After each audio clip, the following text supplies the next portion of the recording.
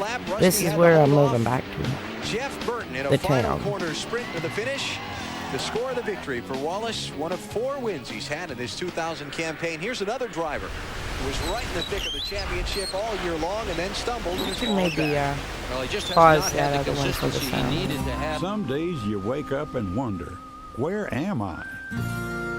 It's coming, guys, sorry. Dirt streets, hitching rails, boardwalks instead of sidewalks. I met this Reminds man. me of ghost towns I've seen in Nevada. See what I mean? It's a movie Old set. North State.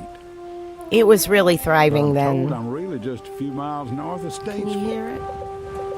Morning. Looks like a good place to be a cowboy.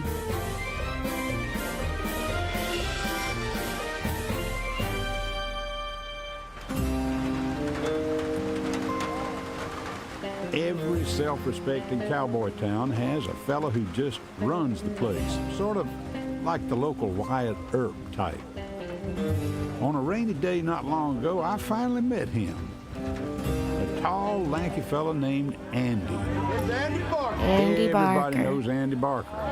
That's where we hung out all the Back time, in like 1954, he pulled out all of the his time. family's thriving And the girl that I'm construction moving in business with, bought well, not moving in with, but moving to her land, and turned it into is a bartender there. land that he She has named the hat Love and the Valley. sequins and the whole 9 yards on her jeans, the whole thing. Cowboy. This is And how the first public statement that I ever made was in the 4th I've grade. been in that When house you stand for up a before meeting. the class and say, when I grow up, I'm going to do so and so. Well, my friends are going to be doctors and lawyers. I stand up and say, I'm going to build me a western town. So the first building I built was a church. I felt like that then we could build a community. I'm going to around live it. actually on this next road beside Then, that church. Andy built his business district. There are a couple of saloons and a dance hall. One If of you're the wearing guns, restaurants is for and sale. It's legal to do that here. You have to check them as soon as you step inside.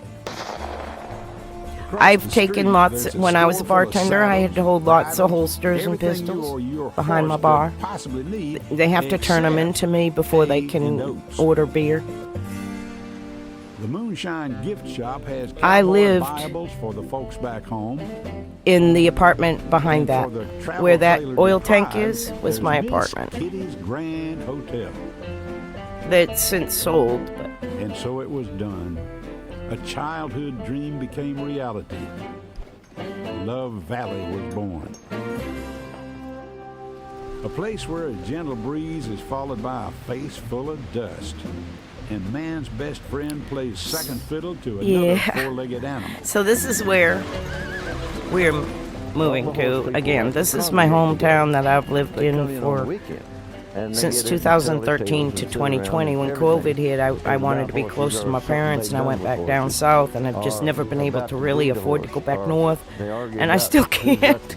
But my rent got too high here, so I've got to. I used to date a And on blacksmith Saturday mornings, customers for and their about 2 students weeks. are waiting That was in a line to get a fiasco. new set of shoes.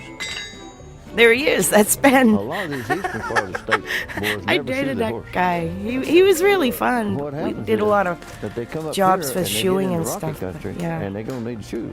I'm dumb. I'm a dumbass. As for Andy Andy. Barker, the mayor of Love Valley, he greets townfolk in his That hardware building store. is still there. Oh, that's my fun place. I'll be down His there son Thursday owns till I it. be it. And I'm thinking they rent the apartment upstairs out. Buy one, get one free. Oh yeah, you pay enough for the first. But I've never been Prices inside at there. Andy's store are what you might call variable. Well, you want to borrow one or buy one? It's got the level 1 corner. Well, yeah, let's get mine. But I know his Weather, he son gives probably 50% uses all off those on little tarps. supplies for this, that, and the other thing. Hurry back to see me. Yeah, I will. He'll sell you a plastic leg. Everybody asks about that leg. And I got it for butt kicking. So I lease it out $1 a day, and then use it for butt kicking. On chilly days, folks come by just to warm themselves by the That's pot-bellied stove mostly and how listen to people Andy's heat, either tall with space tales. heaters or wood. Some of the newer Through the houses years, this are a little quirky more town has luxurious, attracted but some big names. A flamboyant Texan named Lyndon B. Johnson once rode through town on a stagecoach. North Carolina Senators Sam Ervin and B. Everett Jordan stopped by to chat with Andy Barker. Early morning in Love Valley might look like a ghost town, but That's what it by looks high like noon, every day. It's anything but that. sometimes it looks like that. That looks like Chili Bowl. Hitching rail. We have chili cook-off. The boardwalks are crowded and still more riders trot down the street to see and be seen. There was a gift shop up for Why sale. do people That's bring another their thought. campers and their horses and their families from all But over step by step, Tennessee, I just got to get there. Virginia, Georgia, Alabama, and certainly from North Carolina to spend a weekend at Love Valley? Well, they might have chili cook-off. Awesome. They might encounter a I love rodeo. chili cook-off. For like $6, you buy a setup and you got like 6 little cups, and you can go to all the places with They your might little have cups. A Halloween parade on horseback. I've been to that Dressed up horses, several tiny times. goblins on ponies, outrageous hairdos, fancy dresses, even a little Indian or two. Let's see if we could see Dolly. Dolly was a little cart horse I used to tend. You don't have to spend much time here to figure out. It's funny, we there's used to not know the really horses by another name. place like Love Valley. And where did the name That Love saloon, Valley Shelby's, come is from still open. anyway? I do love people, and I was gonna call it the Valley of Love. Well, it's too long, so then I changed it to Love Valley. And lots of folks are in love with That's how my Love puppy Valley. grew up too. She's The way going to be so gamblers happy. love Vegas, the way That's the hikers jail love Appalachian behind Trail, them. this That one little western building. town is heaven to thousands It's of really a jail. cowboys It's and for sale. cowgirls who just keep coming back But to Love there's a weird Valley's thing with the happy building, trails. like corner of it's on some other property. There's all these funky things wrong code-wise. That's what's held the town back. And I hope that maybe, because of the history of it, it can be exempt from some of the... Yeah, that's where I lived. I'm moving back. This is photos I took. Feel like it's brand new. All it needs is a great paint job. Come in to Mako today. And this is Jack, a horse I used to take care of. Now, like I said, it's a movie set, so you're going to see things that are not politically correct on signs and junk.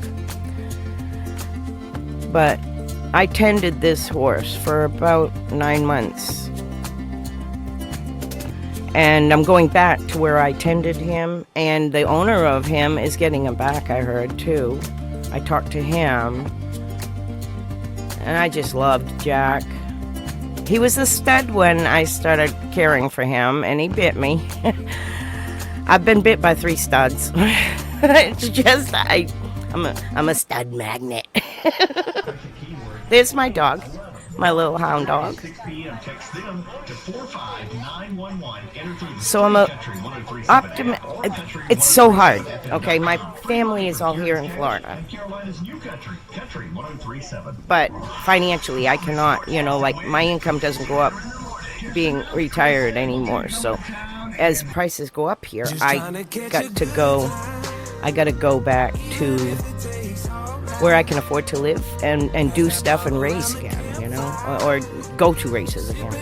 This is another thing, like a little baby squirrel had fell down in the barn and they rescued it, and for a while it would come and get peanuts, but then it became wild, and it was raised on a bottle, and to raise them from a bottle, then tuck their house right outside the window like that, while they're still young, like you can't hold them, cuddle them, none of that when they're a baby. You just leave them in their box with their sling and bottle feed them, and once they start getting active and wild, set them just outside the window, but you still feeding them, like sometimes, peanuts or whatever. But eventually he just went on his way and became a wild squirrel. But see, he wouldn't take it from the hand no more. He got too wild. And this is me riding. No, sorry, wrong. Not me. This is Linda. But this is the road above our house. Like, this is what it looks like everywhere in the mountains that I lived in. Oh, he passed away from cancer. That was her husband. Oopsie. She must have it. Come on. Okay. Today's adventure brings me to a This very is rainy, not my own. overcast, This dreary is a nice North Carolina morning. retrospect of it. Corner of Mountain View Road and Wilkesboro Highway, turning off I'll be of near North Wilkesboro onto Mountain View. I got my kitty from To a North town, Wilkesboro. All right, once I get a enough of little that. closer Let's get to back the to racing. downtown My bad. section, But that's does where I'm not headed allow in motor about a vehicles, month. Oh, God. Only walking and or horses. God help us, okay, The town please? Because, Jesus, is going to be... I'm so nervous. So damn nervous. In order to contend for the championship, but he has been incredibly fast all But year I can't long, renew my and lease here in especially Florida. fast It's just here over. at Lowe's It's more Motor than what I Speedway. make. He's going to so start pretty deep in the I field. don't He had a like tough being that qualifying run. They bottomed out unable this time trial, to. but at all the practice Like I used to be on all Twitch practice and sessions, Rusty bits Wallace has been and right near the top. subs He's and been among stuff. the I top can't. 2 or 3 I'm just. in I every got my run. prime sub Very, though. very fast race car. I can use on the 29th. I think Moonhead has it right now. I pass that around like a wet doobie. Out of contention for the title. My Rusty's prime second sub. fastest in happy hour. We're back to Charlotte after this. And I always lurk somebody to give them at least ad revenue. What is this? Oh, Budweiser commercial. Okay. Bid by winning the season's biggest race, the Daytona 500. Well, how many times in are they going to February. play this But song? things went wrong on a couple of occasions for Dale. This was Talladega in April, out of Oh, fuel. it's a Dale Cost retrospect him a poor finish there. Then on in each September, driver. here's the long pit stop at They've been Talladega for doing. Jarrett. September. But yeah, that's our went up big against the wall adventure after coming a up. tire went Oh down. my Won God. 17 I got to laps move getting this. repairs. This is an RV And then if you sent him didn't back. know. It's a Cost him fifth a lot wheel. of points. Then just 26 laps into the Dover race last Sunday. And I got to bring it Tangled 700 with Ford miles. Racing for 8th spot. Time in the Incident garage free, for DJ so back I need a lot of 32nd travel and at the grace finish. to be And thinking it's about dropped us. him behind Bobby Labonte, 251 points. Cost he and Robert Gates a lot of ground. My in son their said we'll race just to try rent and a defend their NASCAR Winston Cup truck with a championship. fifth wheel, and I'll follow him with my old little van and Deep in the field tomorrow, but 200,000 he's running miles very, on very it. well right And now. pray, He's pray, sixth in the pray. serial order, but they are worried about the engine under the hood. In the practice sessions we've seen so far, Labonte has For blown traveling up 2 grace. engines. He's had very little practice time here at Lowe's Motor Speedway, much less than the people he will have to race It's tomorrow. exciting, but I'm like, even just talking about it, I can feel my whole body trembling because considering where he's at to be it's a big running undertaking sixth again. on the overall chart. And That's it's not a bad bittersweet thing. because I don't want to leave family. And I want to be able to do this so I'll be able to do both. Qualifying and in happy hour. Because right now, I either got to move in with mom and dad and sell everything. And I started to say a minute ago, And that's not good for me or them. happy hour because it's not so much the fastest lap you run. But it's if I can whether move you're able this to up to maintain North your Carolina speed where I over can 30, afford to 40 keep laps. it, That's the real trick to happy hour, is finding out if you're and able to stay lap in it. times. And it's got the hookups to all the water, power, sewer, cable, internet, everything. It's got everything. I'd be stupid not to do it for half what I'm One thing you paying. have to do during happy hour is take most of the fuel out of the car. Put the, the tires that you have 50, 60 laps on. See what it's going to be like at the end. One half of me here is going, yeah, yes, I go play with ponies again. The other half of me is like, I've got so much racing stuff. I got writing I'm finishing, and all this I can do anywhere I'm at. It's been a building year for this team. They're doing much But better I want to in be the able year to 2000 spend, than they did in a lot of 1999. time The at team my is gonna parents, stick too. together for 2001. They expect more in 2001, and I'm that's gonna what they're do get. Snowbird. Got some real good people on this organization. It makes me want to almost throw up thinking about it. I'm so nervous I And you get. can see that headdress just on the side of the helmet right there. These But enough of drivers that. actually leave their head against that. It takes all That's the what's pressure going off on their with Miss neck. T. And the wire you see going there, that's the communications. That's the radio hooked up for the helmet. Robert out there running. Johnny Benson has just come back into the garage. He's been out on the racetrack some. Benson running the 5th fastest lap overall. Here's a look at Bill Elliott, 1988 NASCAR Winston Cup champion. Elliott's had a hot and cold season. Got a couple of third-place finishes this year as his best so far. One of these days, he's going to get it all together and have the right car, be around at the end, and he's going to grab himself a checkered flag. This car they call Heavy D, as in heavy downforce. I know there's a heavy metal band with the same name, but this is for downforce. You got any of their CDs? No, you've got to be kidding me. Okay, I'm just checking. No. I mentioned Johnny Benson a minute ago. Marty Snyder's in his garage now. Marty?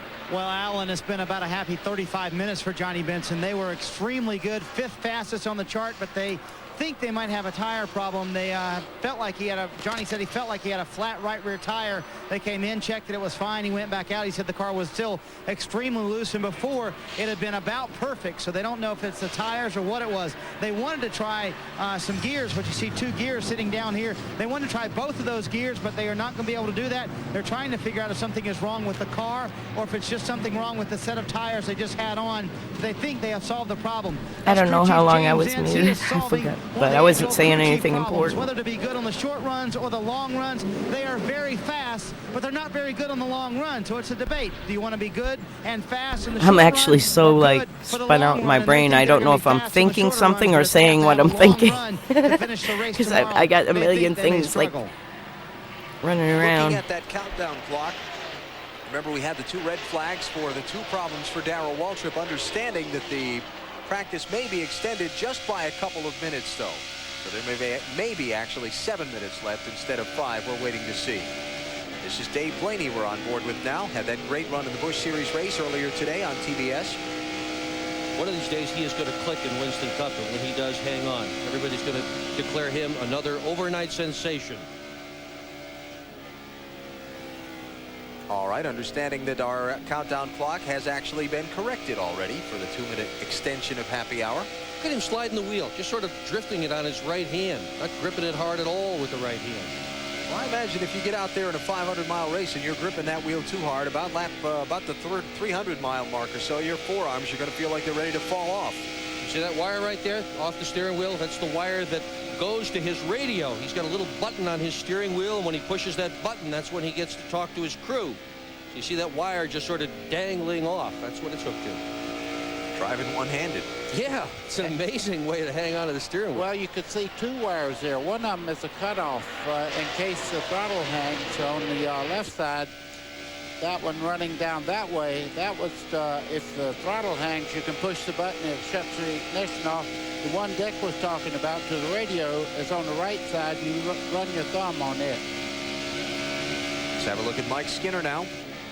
Out there in his machine for Richard Childress Racing. Skinner, of course, in position to win this race a year ago when we ran it on the Monday because of rain, and it didn't work out. When they came down pit road for final stops, Jeff Gordon aced him out, got position on him, and led the rest of the way. I noticed the crew was pushing Jeff Gordon's car around not long ago. He had gone out and run a few laps, and he made it to the pit area. They pushed him over, and now they check the fuel mileage over there at the 76 pumps, and they know exactly what kind of fuel mileage he'll get tomorrow. Skinner 31st fastest. There's Larry McReynolds, the gentleman in the background, bending over. He's called out the lap time tonight. Now he's writing it down. Kurt Busch's team hard at work. Well, this is pressure now, making the changes, the final changes you're going to make with just a few minutes left to go on the racetrack. Got to get those changes done, because if you don't get the chance to run a couple of laps, you don't know if they're going to work. You start out the race not sure what the car is going to do. Kurt Busch, the rookie phenom of the NASCAR Craftsman Truck Series this season, named by Jack Roush to drive this car next year and getting a head start on it at the end of 2000. And you can notice a lot of the crewmen, they're wearing radios so they can talk to the drivers. They make the changes. Tell me exactly what it's doing, and I can fix it for you. Looks like they're moving the trailing arms on the car. Yeah, that's Jeff Hammond, the crew chief underneath the car. Next year, he's going to be doing television instead of turning wrenches. Today, not afraid to get his hands dirty, climb right under that thing, go to work. If he's not careful and he reaches up, those are the exhaust pipes just overhead. He's going to get a heck of a burn if he's not careful there. I love working under cars. To me, it's so interesting. And you can see how flat like if somebody says something about a car, I'm like on the ground underneath it, looking around. To travel, has to keep the exhaust from rubbing the racetrack. 15th fastest lap for Elliott. I never gave much mind to like get my clothes dirty or anything. I'm like not very bright He comes down to the start-finish line. when it comes to that. Sadler to start 23rd in tomorrow's race. Best finish here at Charlotte, 17th. Back in the 600 of 1999 on Memorial Weekend. There was a time where I didn't own a pair of jeans, and I Ford Motorcraft brand to go on that car. had my nails done every week. Jeremy Mayfield back out. Now they just grow Has been set by Mayfield. a lot. I have very long nails. Saw him in the garage earlier. Got the report that he Because was of checking medicine. the car over. I'm on Thought they might thyroid. have had a little In fact, I problem gotta take it. developing. Obviously, he's back on the racetrack and things are going okay. Doesn't look like he's going all that fast. Here's Andy Houston, son of the great NASCAR Busch Series driver Tommy Houston, going to make his second Winston Cup start tomorrow. Had a terrific run at Michigan back in August. Started near the back of the field in 35th, got all the way up around the top 10, and then the engine quit. And he wound up finishing right where he started in 35th. He'll run 3 more races the rest of this year, then run Winston Cup full-time in 2001. And here's Tony Stewart going through the corner. You want to talk about looking relaxed? Look at this guy now. He's running close to 200 miles an hour is where we're making this picture. As he goes in the corner, pretty still on the steering wheel. He gets that car working. Now he's coming in. No brake lights on the race car, so he waves to the competitors. I'm going in the pits, slowing down. Stewart doing that on the back straightaway. Steve Park. Get the wall. Steve Park in Oh trouble. man. Right at the end of happy hour. Oh, and he had a good race car. Red and black flags mean that the practice is over. Final practice is over, and Steve Park ends it with a bang into the outside wall. And that is tough. Steve was the 10th fastest car in this final practice session. Now everybody comes into the Goodyear engineers to get the tire sheets read. And Park, meantime, brings his car to the attention of Paul Andrews and the crew to see how bad the damage is and if they'll need the backup. Look at the stripping, dragging on the right side. Oh yeah, definitely a backup. Holy crap. And I'll tell you, with Daytona, the backups ain't usually too good because everything goes in that one car on the little teams. Now, not Earnhardt, of course. But. Overall, in our happy hour practice, we'll take a break, come back, and start talking to some of them in just a minute. Fans filing out. Race teams just getting to work as happy hour practice is over and the final preparations now underway for the UAW. Slowly working on taking my medicines. If I don't like really slow down and take one at a time carefully, happy hour for Steve Park, it'll which get is now stuck. sitting behind the tow truck. Let's take a look at what happened. This is turn 2. Right in the middle here, you'll see Steve Park's car coming through the corner, and it just veers all of a sudden up into the outside wall. So heartbreaking. They probably cut a tire very similar to what happened to Darrell Waltrip in this same happy hour. Yeah, there's about no other explanation for that as cut right front. And so that's 2 we've seen at happy hour. Hope that's not a trend for tomorrow. Well, we haven't really seen him in practice before this. I was thinking the same thing, Alan, that when you see 2 tires fail in a happy hour situation, you kind of think, oh boy, have we got a real problem going here. But so far in practice, we have a lot of crew chiefs over there, very interested in what's up, huh? All right, let's go down to Ken Squire. You see all them. Well, there you see the team around the car still out here on pit road. And the question is, will they have to go back to that second car? They don't have to give up too much because they're in the back of the field anyway. But this car, as has been pointed out, was running so very well for the young man that won his first Winston Cup race on the road course at Watkins Glen, New York, earlier this year. You see the Andy Houston car now being pushed in. A lot of folks very excited about what's going to be going on with him tomorrow. Let's join Mike Hogwood. Well, Matt Kenseth, who has had a wonderful day today in that Busch race, is the winner, and now happy hour concluded. Are you happy? I'm fairly satisfied. It drove pretty much to my liking. That last run, we went and ran a real long run there at the end. It's not spectacular fast to start, but it stays under me real good. So it has a feel like we had before, and I'm comfortable with it. I think there's some cars that are faster than we are, but if we can get it comfortable in the standards all day, I think we'll be competitive. Matt Kenseth hoping to be competitive enough, maybe make it a sweep this weekend at Charlotte. We'll be back to meet more of the principals in the UAW GM Quality 500 tomorrow after these messages. Stay with us here on TBS. To CNNSI.com now and cast your vote. Cast it for any one of 43 down here where the focus is in the garage area right now. Just about ready to tether the cars for the evening and step away from them, but there's still a little activity. We'll be meeting some of the principals, and Mike Hogwood is with one now. That's with Steve Park, who certainly wasn't happy today. And there at the very end, what happened, Steve? We think we cut a tire down on the Pennzoil Chevrolet. We were just making a long run, and car was handling real good, and we only had about 5 minutes left there towards the end, and we were just riding it out and going off down into turn 1. We must have either run something over or popped the tire and just shot up the racetrack and bounced off the wall. So we were looking at the car outside there on pit road, and they're toning in right now, and it doesn't look like it's hurt that bad, but I'm not the professional these guys are, so they'll get a chance to take a look at it and see if we can get it fixed up for tomorrow. Matter of fact, I think that Haller is coming in right now to bring your car in now, and you'll have Paul Andrews, Steve Meal take a look at it and see if it does indeed need to go to a backup, as here it comes, that number 1 car. And we'll let you know, Ken, if they do plan to go to work tonight to put a backup in the rotation tomorrow. Hard memories for Steve Park of Atlanta, 1998, turn 4, when he crashed, tire went down, broke his leg that time, put him out of action for some time.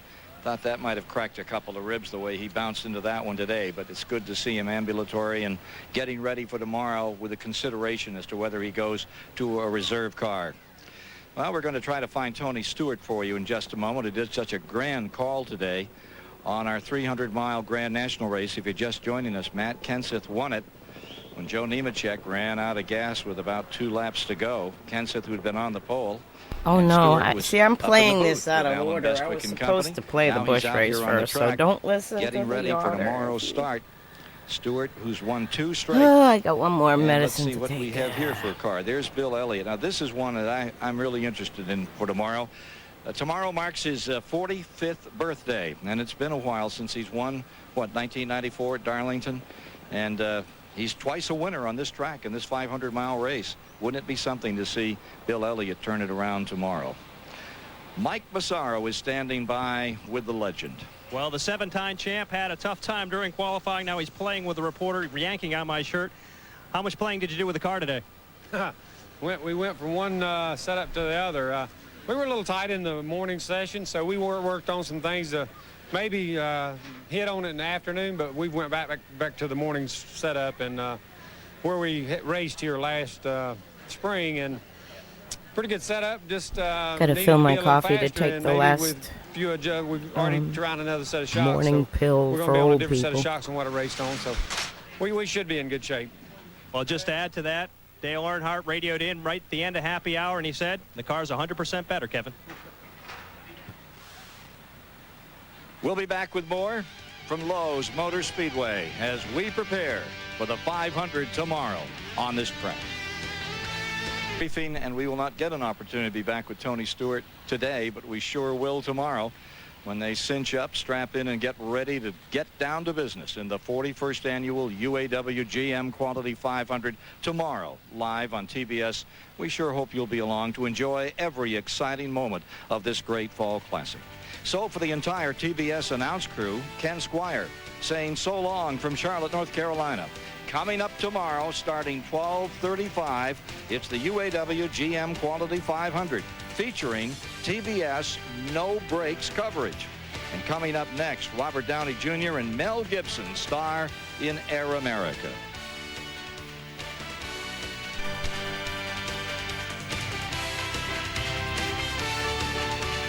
Tomorrow, a step toward the championship for Dale Earnhardt, for Dale Jarrett, for Jeff Burton from Virginia, and the man who stands on top at the present time, Bobby Labonte. See you tomorrow, 12:35 Eastern on TBS. Let's go. We know when and we know how. The real question is why. Watch this.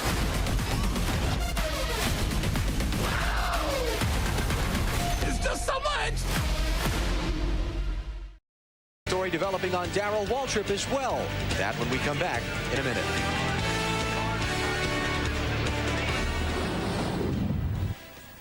Come to Sonic now for our hottest deal ever. New spicy chicken strips with a bold kick you'll love. Or for a tamer taste, there's our classic flavor with dipping gravy, crispy fries, Texas toast, an onion ring, even a cold drink for a special low price only at Sonic.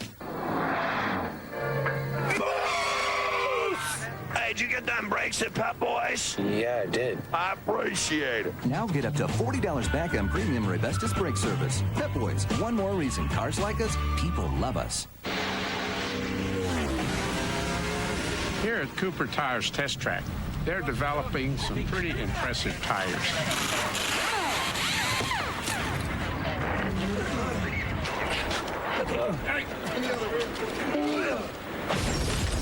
Okay, next car. Record time, Mr. Palmer. Cooper Tires. Drive on.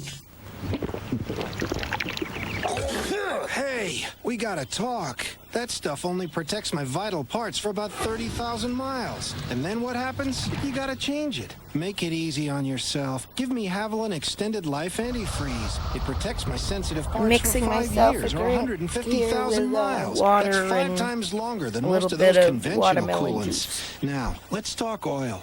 Hey! Haviland Extended Life Antifreeze. Add more life to your car. I think about repeating the championship pretty often. Our game plan every week is to win. If you win a championship, you want to go back there and do that again.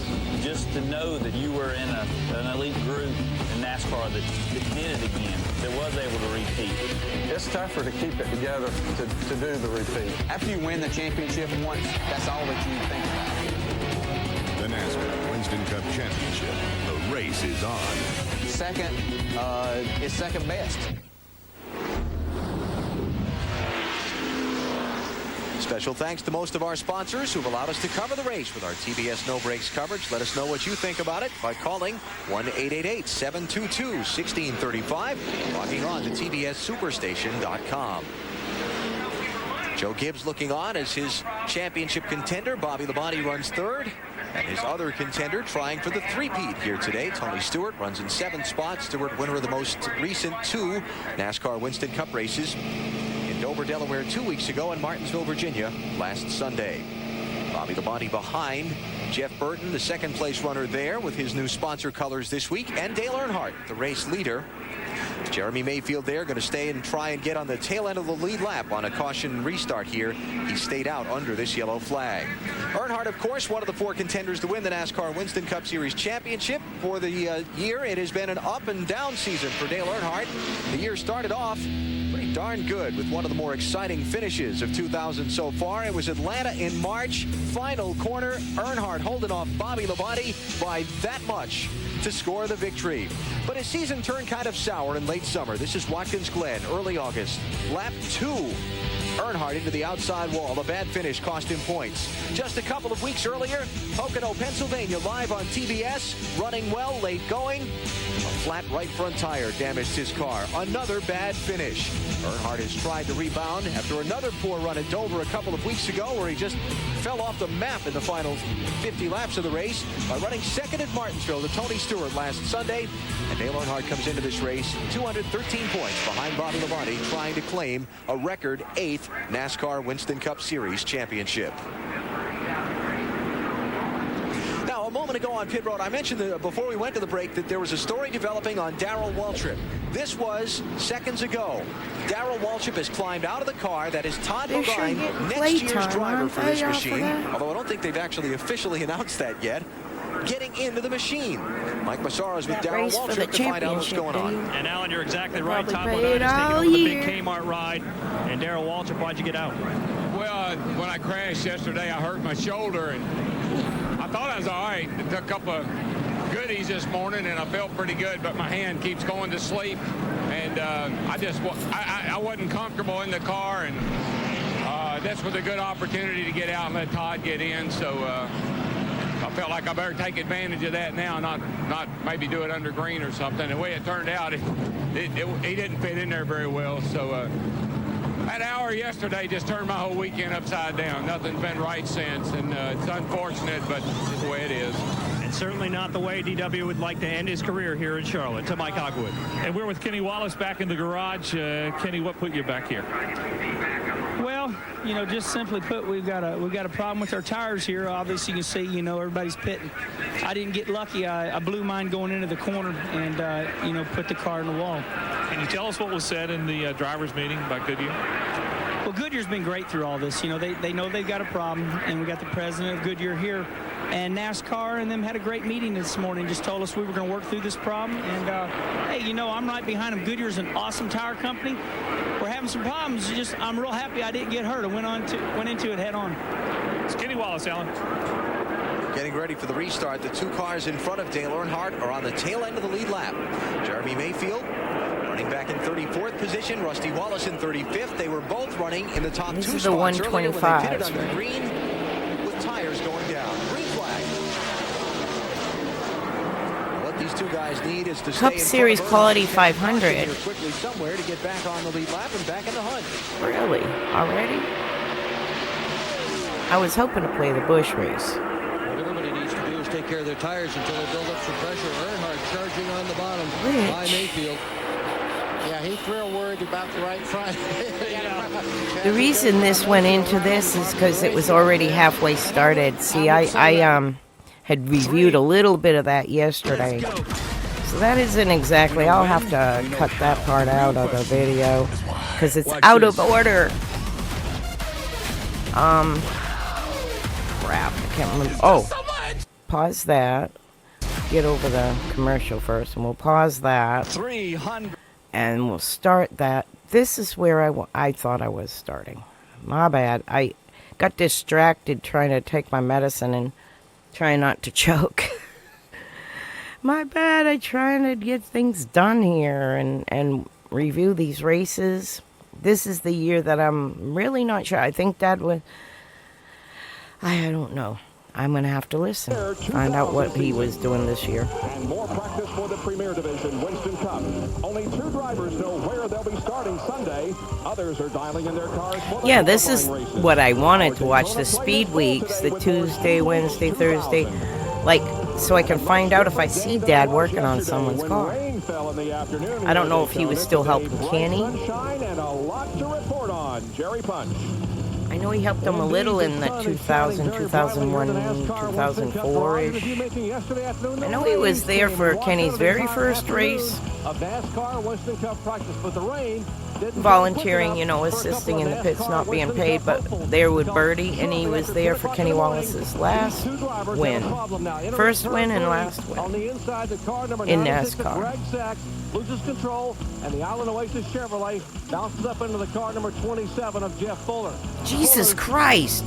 Erupts in the flames. The right side of that car is afire. Both cars flipped up on the hook. You know, if luck was... destroyed, and Fuller's that body kid has heavily, no luck. heavily damaged. Now, Greg Sykes was okay, but Jeff Fuller was complaining of some neck soreness and neck spasm. Had to go to the care center yesterday. That was one day ago. Today, let's show you what's going on. Here's the car number 96. They're actually a backup car that this team, the Petty Huggins team, has just purchased from Morgan McClure Racing. They got a backup car, a Chevy Monte Carlo. They got an engine they're putting in the car from Sabco Racing.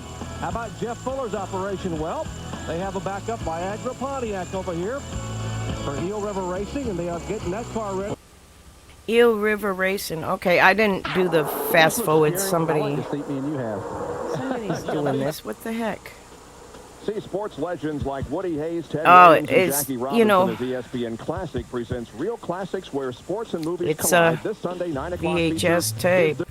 Build a 2000 tour. Apparently that guy didn't like Fuller. My father, Brad Aikens, Freaking owned the Ford idiot. dealership in Winder, Georgia, and you know, He's a last year we tried the likable guy. Chevrolet He's just deal, a and very we did very good with it. eccentric So, guy. We're on the Ford side all the way. I all grew up 32 around races his this year, family and, as if a we have kid, to, so I take a know little the bit of a family back well. seat at the 2 restrictor plate races, This is your we'll director, I have to do believe, that of now. NASCAR. He When you sit down was. with Brad, I Ricky don't know. Byers, the crew chief, On the tech side, and you you know. talk about the year 2000. What are your goals?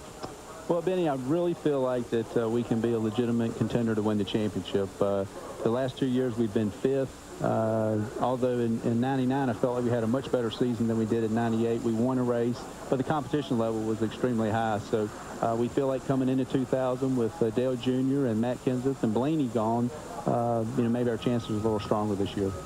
And I'm told on the racetrack, Kyle Petty's troubles continue because he seems to have lost an engine on the speedway. Remember, in qualifying on Saturday, he split one of the surge tanks that's and ruined odd his thing to qualifying say. run. I never see Kyle coasting back towards the pit area. And I guess the cleanup crew will go on the racetrack to make sure there's no oil on the speedway because, trust me, folks, we had that this morning in one of the trucks, the NASCAR Craftsman Truck Series spilled some oil. Kurt Busch hit that oil and into the wall hard. These slick tires, Elton, you can't stand the oil on the surface. No, you can't, Benny. Even when, you know, we get on road courses and places where NASCAR is really trying to implement the rain tires, that's a new situation for all the competitors, and we just don't have any grip. You know, those tires are not grooved, and there's not very much traction anyway, and when we get on oil or water, it makes it awful slick. Well, Elton, good luck at 2000. Thanks for coming by. Thanks, Benny. Elton saw you, ladies and gentlemen. All right, thanks, Elton. Kyle's car has made it to the pit area, and the problems for Kyle continue. Another one that has no Here's luck what is happened Kyle. Down through the tri-oval into turn number 1, and all of Boom. a sudden, a huge amount of smoke coming from the back end of that car.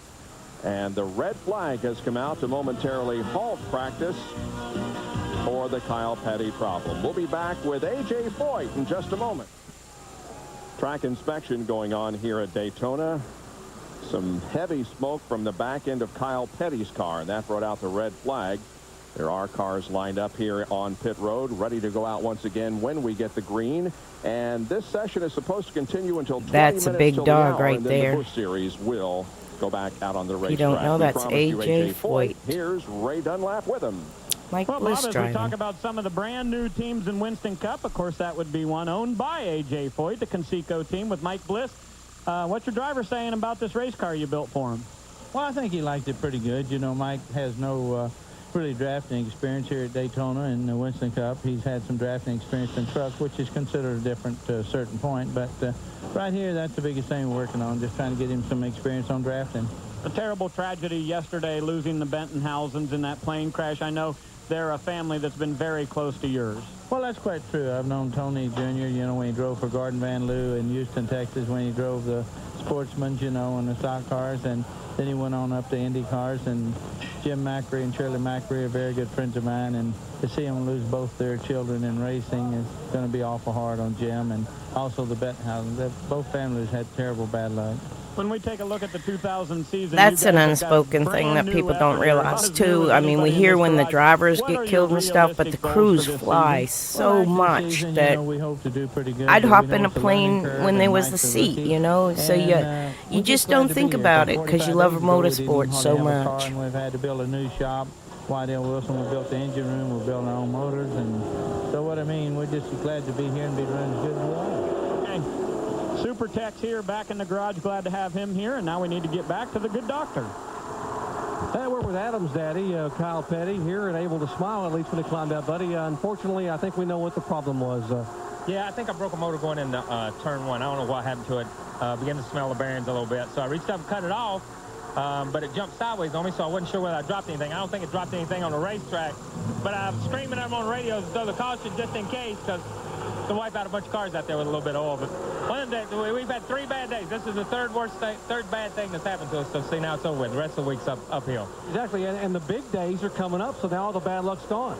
That's exactly what I told him just a minute ago. I said, you know, we busted a tank qualifying. Yesterday the wind was blowing at 25 miles an hour when we qualified.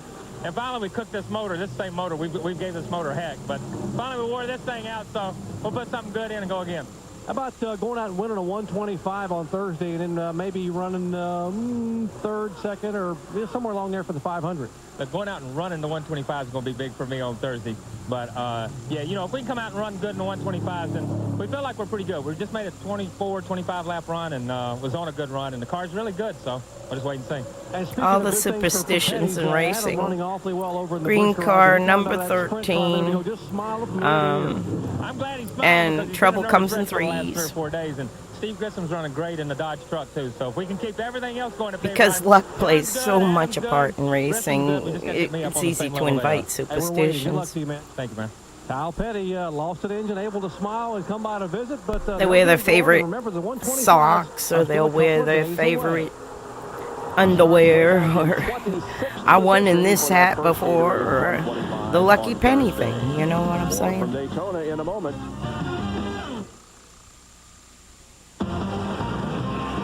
ESPN very happy to be here at Daytona International Speedway for all the activity before they go green. Coming up, we'll have qualifying tomorrow for the trucks and the Busch Series, the truck race on Friday. We'll have IROC. We'll have happy hour for the Winston Cup. And then Monday, Benny and I will be over at Daytona, USA, the ultimate motorsports attraction where the winning car, the 500, will be officially inducted.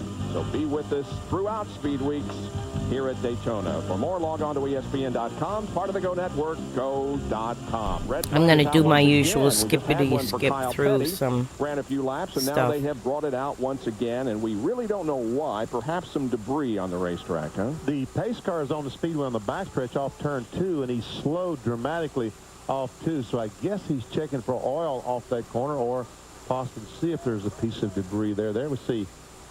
Checking it out. That you did with Jason Adele. I was sitting over in Jason's the lounge in his truck and saw that, and was real proud of him, the way he handles himself. And of course, it was good to hear from Dale. I haven't talked to Dale since he got back last night from Las Vegas, so it was good to get a report on his trip out there. And I knew he was going to be excited about seeing all those class athletes.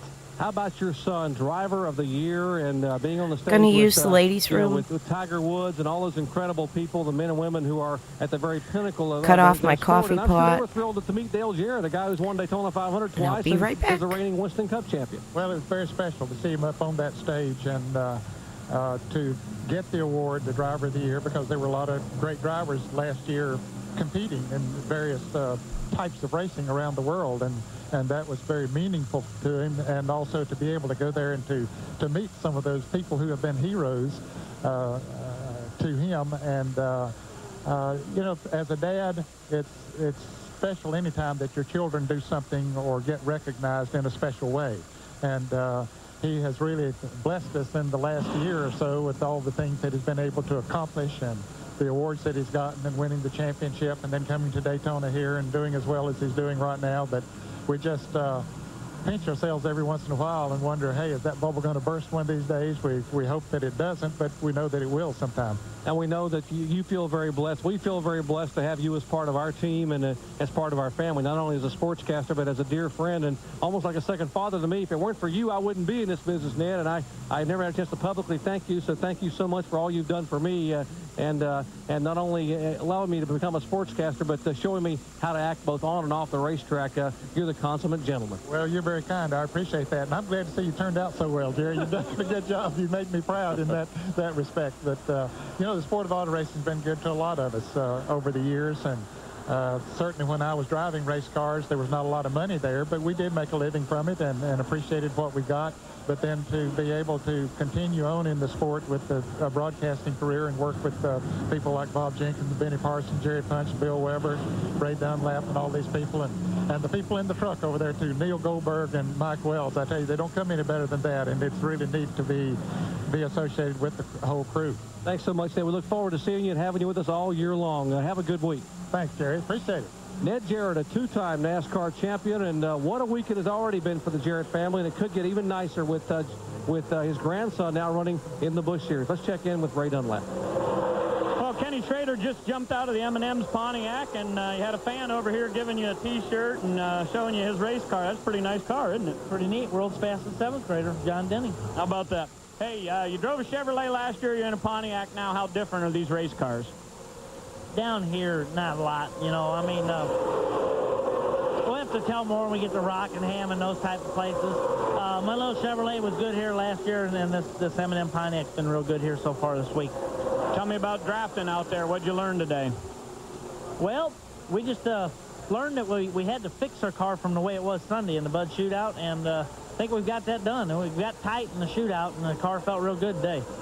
And this car's got M&Ms on it, and you were telling Benny you were glad in the shootout it didn't say WW, right? Yeah, we don't need no WWs. That's the Ricky went from being the 28 car to the 82 car. We knew that wasn't good. Yep. All right, that's Kenny Schrader, and 36 fastest in that practice session, but I don't think those times mean that much. So let's go back to the doctor. Back over here, the 3-car pulled in. There's a rumor that they may have had an engine problem, and let me ask Dale. Dale, do you have a motor problem out there? Is that what happened?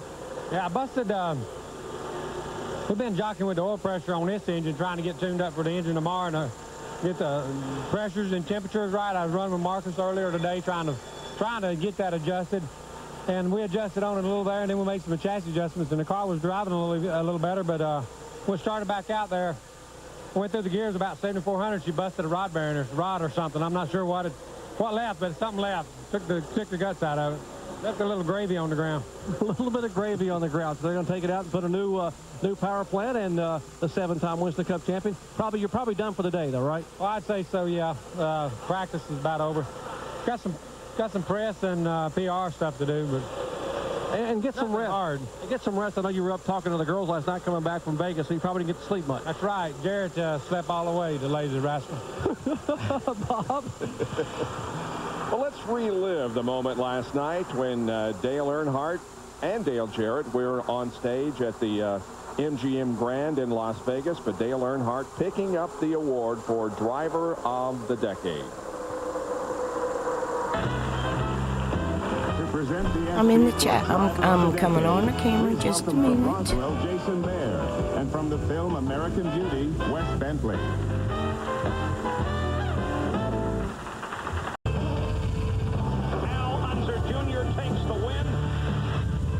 John Force, 9-time NHRA Funny Car Champion.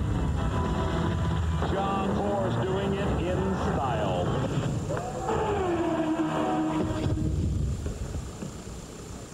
All right, and the SB goes to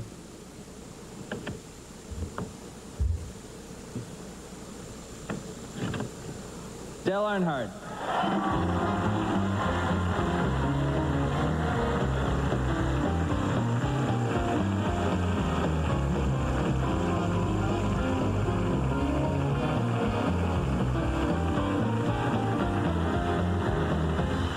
Well, I thought it did pretty good in the 80s.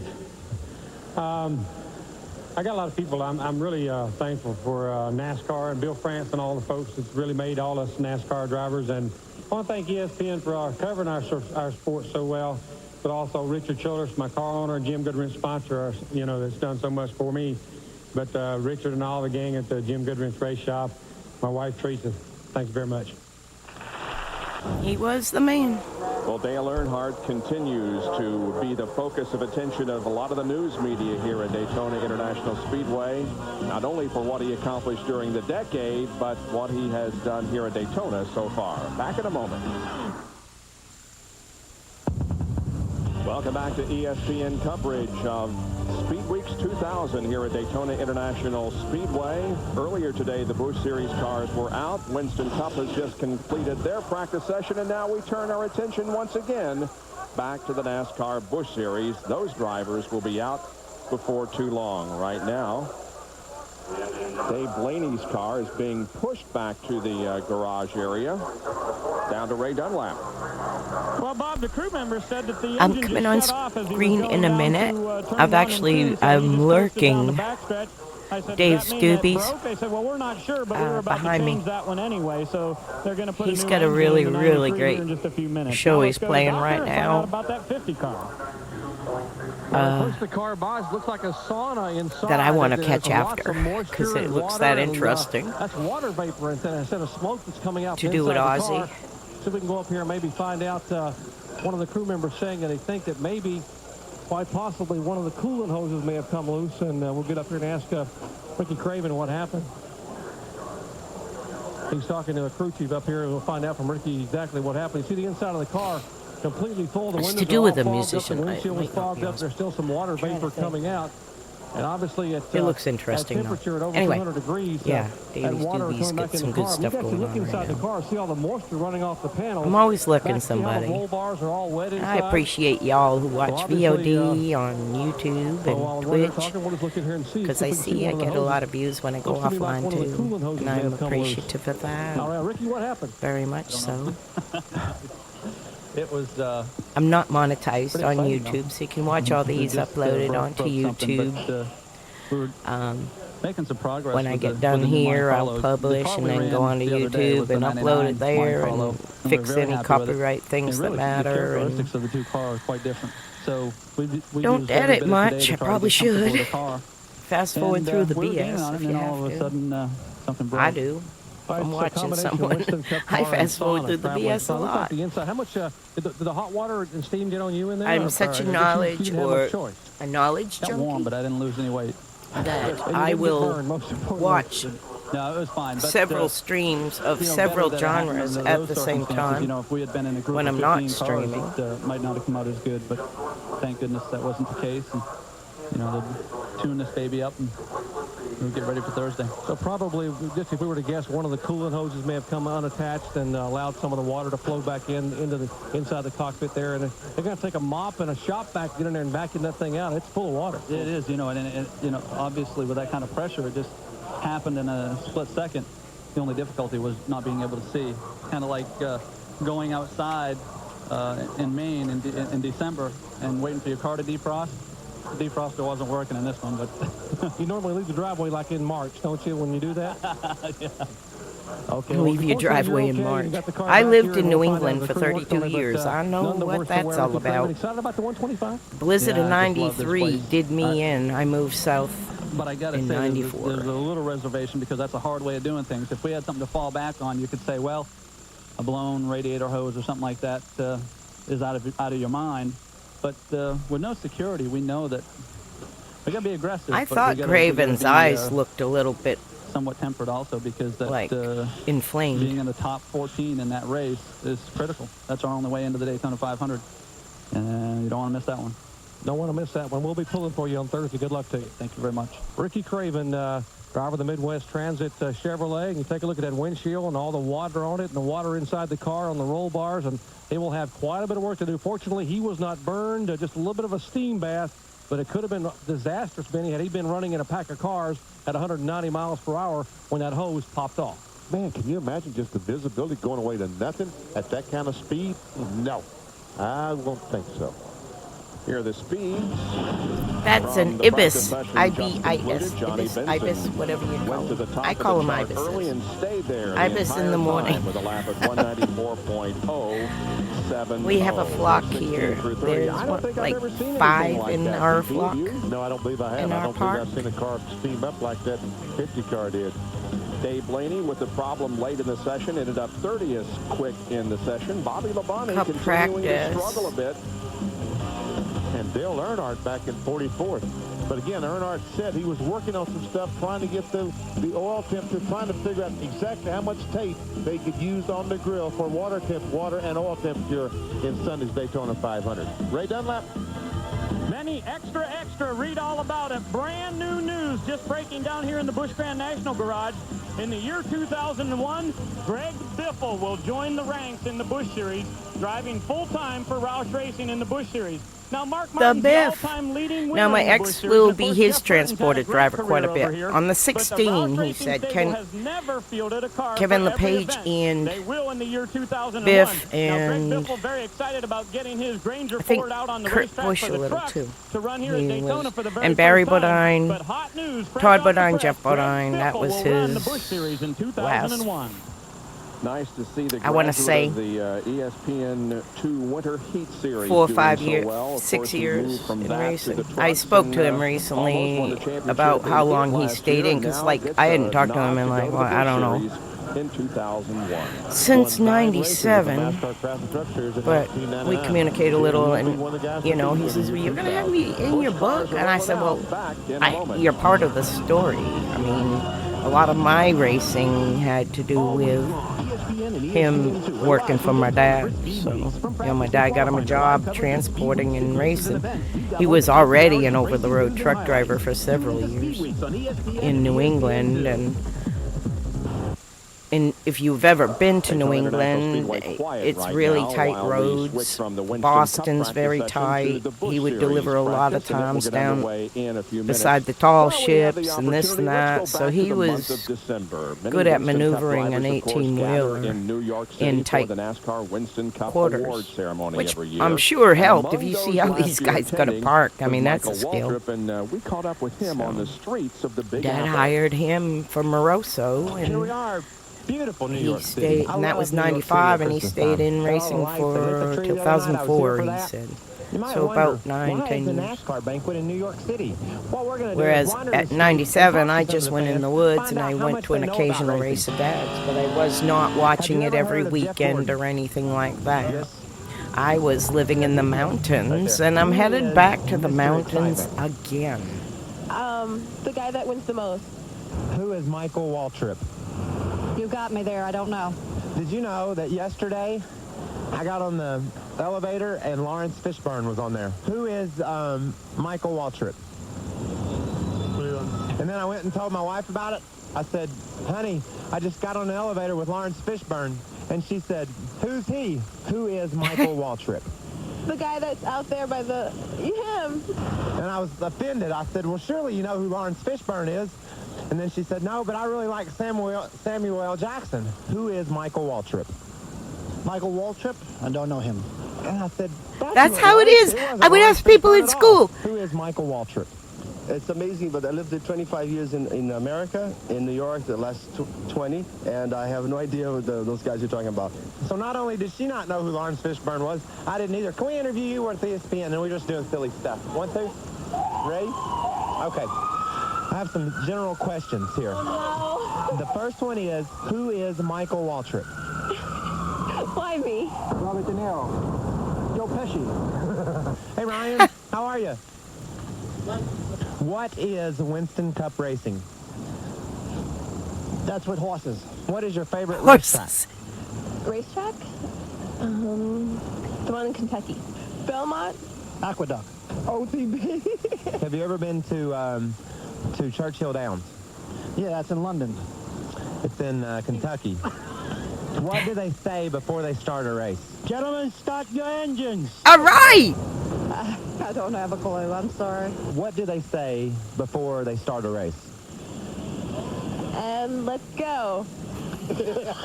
They just watch the lights. Watch the lights, and then when it turns green, they go. Yeah. Gentlemen, start your engines. There you go. Happy hour. That's when people sit down at a bar about after work and have a couple of drinks. Drinks? An hour for drinking. So could you shoot somebody and get away with it? Do you dance? No, not very well. This street reporting is kind of addictive. I like it. I feel like Geraldo just about. Had we been on the streets asking people, New Yorkers, what they know about Winston Cup racing? I asked people in school if they knew who Richard Petty was, and they had no clue. And no joke, nobody knew anything about racing around there. Who is Michael Waltrip? I don't know, to be honest with you. And this is 2000, and they still don't know. What's going on in the world if they don't know about Winston Cup racing and who the king is? Who is the king? Elvis. Oh, he's a basketball player. He is? Yeah. Don King. Don King. The King? Oh, boy, you got me there. The King is King George in England. They need to know who the Intimidator is. Who is the Intimidator? You have me there as well, although it sounds like a wrestler. He acts like a wrestler. What about Dale Earnhardt? No, he's an old-timer. Old-timer. You get that, Dale? Yeah, we got a lot of work to do. We got a lot of work to do, but we got time to do it. Okay. Let's go at it.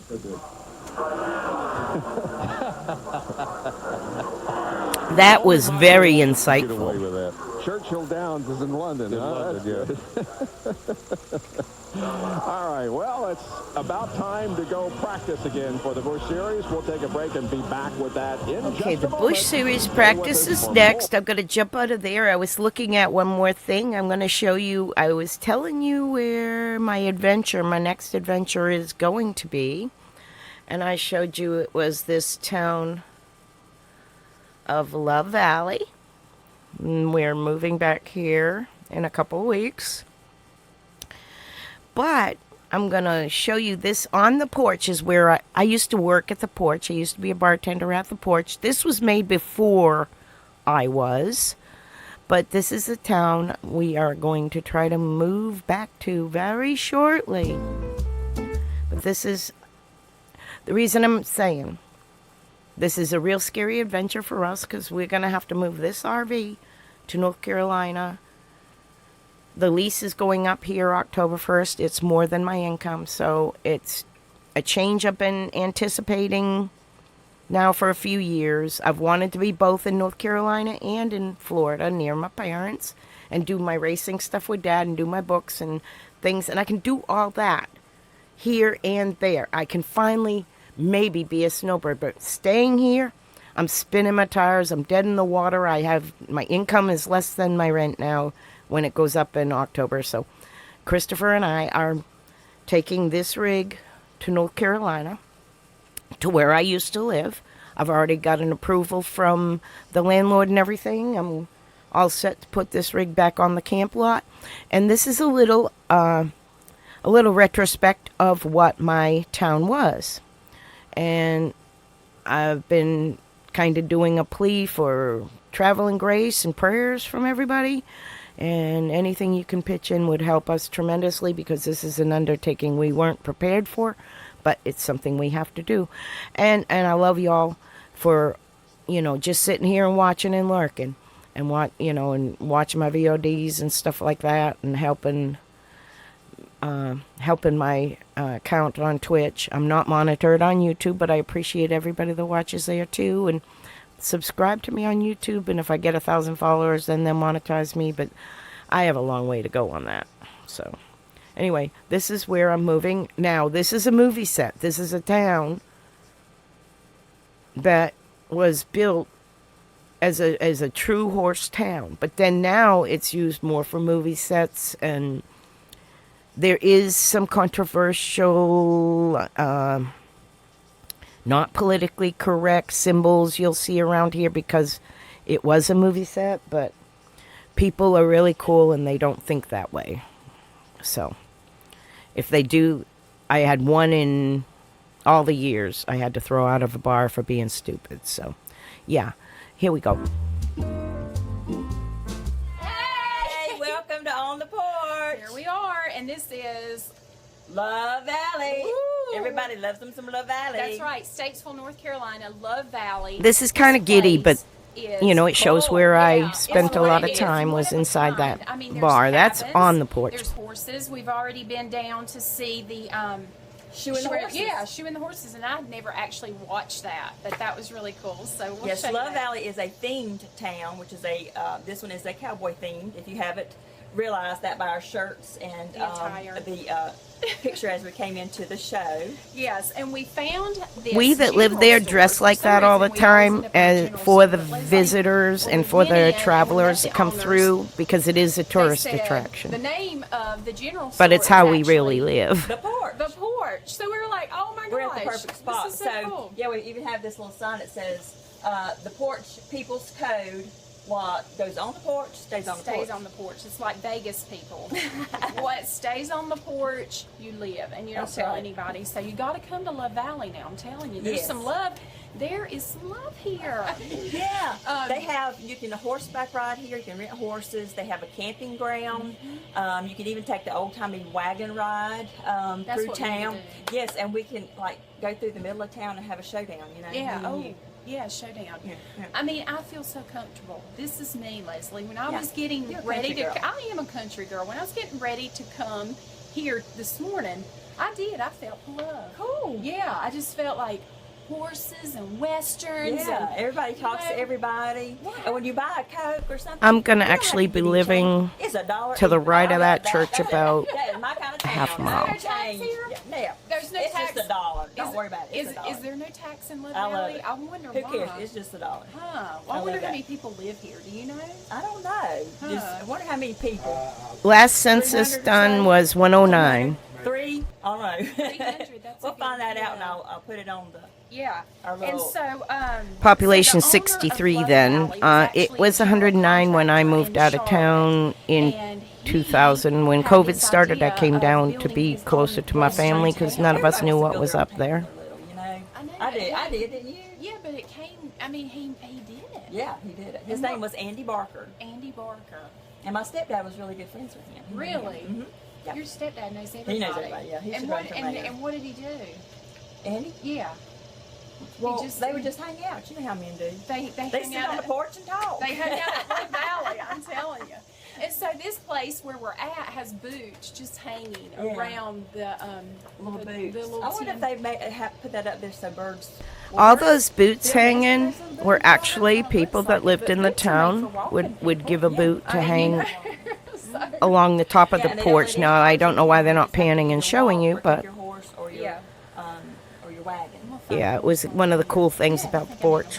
Yeah, yeah. There goes the horse. Yeah, we're seeing a lady, and that's Romeo. I love Romeo. We saw him getting his shoes on this morning, and I could Oh, tell I've by rode Romeo's Romeo. eyes. Okay, Yes, we knew Let's see horses why by she has names. that. I know. Yeah, she's got her own Romeo, huh? She don't need nothing but a horse. Yeah. So, but anyway, so Now, how long's the Love Valley been here? Since the 70s or yeah, so, 50s?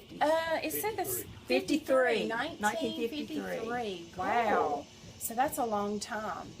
And I think he moved his family here. Yeah. So, and then we just met a guy, Jethro.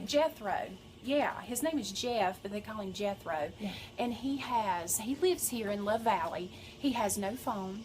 He has no I have a internet. picture of Jethro's car. People. Yeah. I mean, My and I was friend like, how does reupholstered anybody his get in car. touch with you? I knew You him know? quite well. But I thought that was pretty cool. Yeah. Because he's living. That's neat. Yeah, but Not many people do we that. need you because we want to show you Love Valley, so you'll come here. Yeah. And Love Valley has all kinds of things going on. They have like chili cook-offs. They have a big pumpkin festival. Yep. They have hay rides, and Hay they rides. have sometimes they have country western artists come and play up at the Silver Spur. Yeah. Is their little saloon in town. And what about the coop nest? I Yeah, saw the chicken that. coop. Ooh, Yeah, chicken coop. chicken coop. Yeah, Is that it's for Now, the valley Silver folks? Spur They and the stay chicken there. coop have been closed. The don't town sell goes through a lot of outside problems the with grid, yeah, they since got the to county. put it in. When Andy died, the county came in and incorporated it into the county. And building codes obviously are not the same. So this is another sticking point that's keeping the town from making improvements. There's a whole array of things, sewer, this, that, and the other. I've got plans on how to fix it. Now, I'm going to live within eyesight of there. The place I'm going to live is to the left and behind that rodeo, so I can actually see that from the front porch. Birthday is tomorrow. So I met tomorrow's both of these. I went to her ice cream social on her birthday. Her last one, she was alive. I mean, this is like, this is a small town in the true sense. We know everybody, but we also like to greet the visitors and the tourists and stuff. It's a fun life, and if you like horses and dusty dirt roads.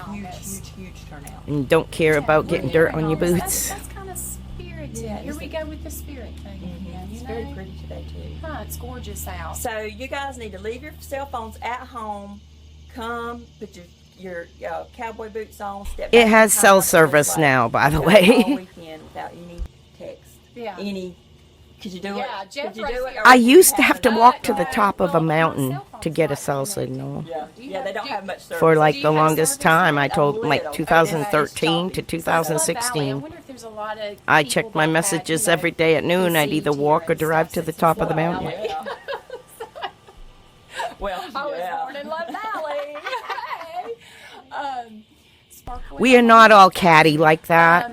I will just tell you, these are some people that came in as reporters. They do not live in the town. They were just We visiting. need to bring Hollywood here. I think they had Confederate Zombie filmed here. And then Jethro told us that there was a Oreo commercial that was filmed here and the Travel last year. Channel And the just did a Travel show on Channel just We'll have to look came. that up, So, too. yeah, we will. There's So, a yeah, and I want to do a hoedown. I want some triple, bluegrass going on here. Oh, yeah, we could do a square dance. or what do they call, trilogy? Billy the Kid trilogy that was filmed here. And I got to watch that. I have photographs of all of that. I actually took the photographs from the top of one of them places. I lived behind Moonshine Gifts, by the way. Well, not behind it, but in the gift shop was in the front and the apartment in the back. I lived there for about 4 months. I bought this in 1996 for Halloween. Oh, I got it back out. It's my cowboy shirt. Yeah, well, I got all the cowboy stuff. I got my lucky cowboy boots. You know, my cowboy I don't boots. have my any cowboy boots. I'm Well, gonna they're have to go to the half. store. They're half. So, okay. But yeah. Cool. So. Oh, tell me about your horse riding experience. Oh. Well, I've had several. You know, for my 40th birthday, Tell I me rode. about the other one. Oh, the other one. Horses. You know, it's kind of weird. Oh, wait, we can skip that. I thought they would show more of where it's at. Meeting the guy. Oh man. That's the weird horse thing that I know, but I love horses. Yeah. So maybe we can get out and see some of the local people that live here in the horses. One time, one time time we went and my dad had some horses and my stepsister was in front. Yeah. So she was in front, she was riding, and there was a low branch. So she goes, grabs the branch. Oh, the gosh. horse keeps running, and she's hanging there, going, help! Gee whiz. So she was hanging on for dear life. She wasn't horsing around. Okay, so anyway, I was bartender at this location. And Pete Heimo, Heimo, he graduated high school in my town. We went to the same high school. That's how odd it was for me to meet him there. He came and visited me in Florida too. I'm going to touch base with them this week and let them know I'm on my way. Okay, and this is the horse I tended, and this is where I'm going to live. My RV will be in that driveway behind him. This is Jack. The rodeo we talked about is just down in the holler there. And this is my Jack. I talked to his daddy about 2 weeks ago.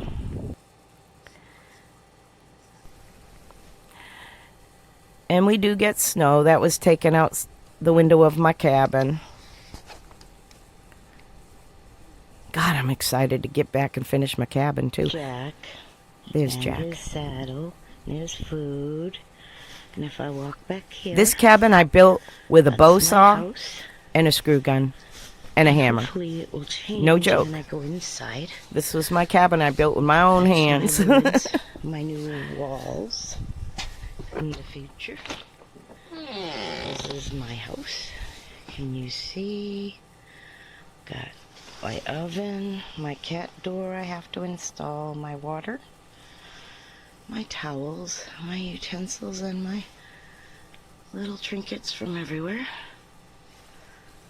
My bathroom. I'm going to work on the shower today because it's warm. That's a stool so I can reach up high on the hanger there. That's my heater. I don't need it today. That's my bathroom. It's dishes to be washed. My cooking station. Dishes. And my fridge. And my food. And my TV. And the upstairs. I slept in the loft. My puppy climbed the loft. This my puppy was raising another little puppy for someone when he would go to work. I'd puppy sit. So there's all kinds of things I did in the valley. My RV will be at this exact location in that driveway behind where they were all playing. Now Stelly's like pretending, and that puppy would bite the crap out of her. And she would be trying to teach it. See, she's trying to teach it to be good. He was such a good little boy.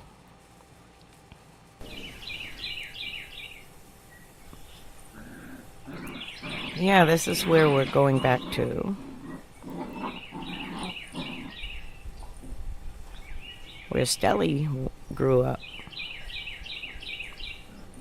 Trying to teach the puppy to chew a stick and not her.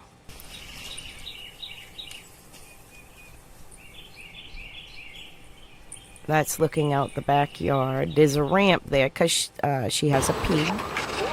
Oops. Peanut bum. This is another person's video. She fed him too. And this is, remember I said Pete came to Flagler. So these are the people that I knew back then. He's not a bum. Okay, he was down there working, but he was just, he was kind of putting on a show.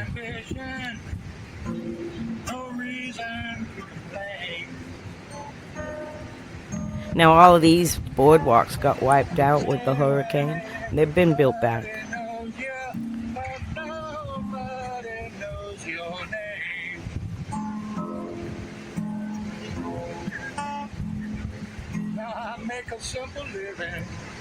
See, but going from this lifestyle to come down here into Florida is just really awkward.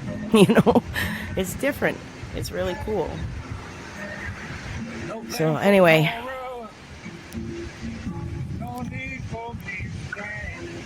enough of that.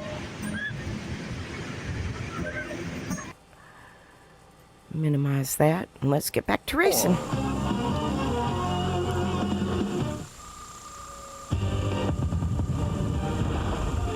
Series practice getting underway here at Daytona International Speedway. This session is supposed to go until 4:55, and at that time the NASCAR Craftsman trucks will come on to the Speedway for more practice.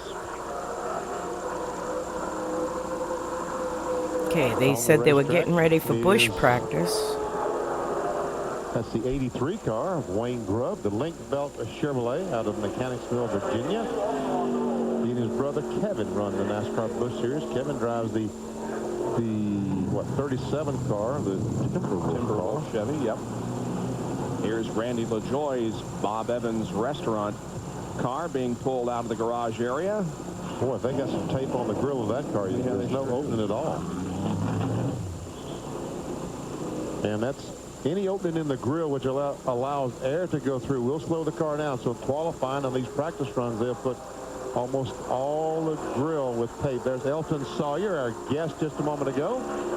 Elton was kind enough to come up here to the booth and give us a few moments earlier today. Now back on the video is racetrack. very grainy at times. It's just part of it.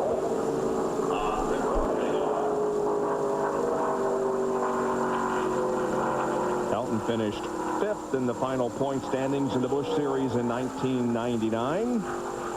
Driving a Ford. Kind of a rare commodity in the Busch Series. You know, right now there's probably 5 or 6 cars on the racetrack. I didn't stream yesterday. I needed a day to just kind of regroup. The racetrack's open, just drive out there. But they're trying to simulate a qualifying attempt, and they can't do it with all those cars. I'm going to have to go off camera and take my inhaler. My anxiety is up a little, and I have an anxiety-induced asthma, so I can feel my throat want to close. Lots of space back in the garage area. That's where Ray Dunlap I'm so is, excited Ray. about the move, but I'm very nervous. He's got a new ride this year with Joe. Need traveling grace. Need everything to go well. And thinking about it, you can see I get anxiety. Really is. That But I'm going to go off camera just a second and hit my inhaler a couple times, get me breathing back. We got a little ways to go here. It seems we're not quite as quick as we need to be, but we still got a little bit left. When we go around and talk to all the people that cover the Busch Series on a week-to-week basis, they make a list of 5 or 6 guys that should have a shot at this championship. Your name's right at the top of that list. Well, I hope so. You know, Joe Gibbs has given us some great race cars right here, and got some great support by Porter Cable for sponsorship, and we should have a good chance at it. I really, I'd like to start off by winning this Daytona race, though. Okay, Joe, Geoff Purvis, back with Johnny Allen, his crew chief here, and pretty much the same crew he had last year. So this team hoping to pick up where they left off and improve and get this car a little faster at Daytona. And we find out more about this Clarksville, Tennessee driver in this Busch Series Spotlight.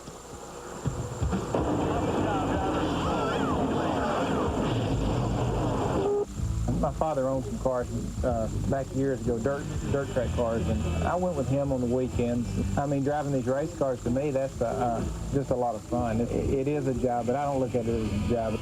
I own some other businesses. I own some apartment complexes, scrap metal business, and I own disposal business, trash business.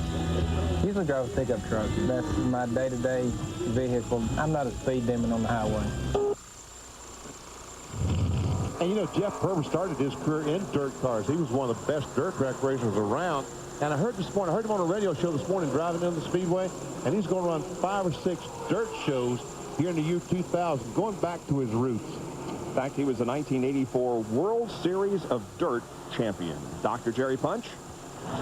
And how about an update on Hut Strickland out of Calera, Alabama. Hut will be driving full-time this year in the NASCAR Busch Series. Here's a look at the front of the Pontiac. It's going to be wrenched by Dave Fuge, and Steve Coulter owns the team, the IWX freight team.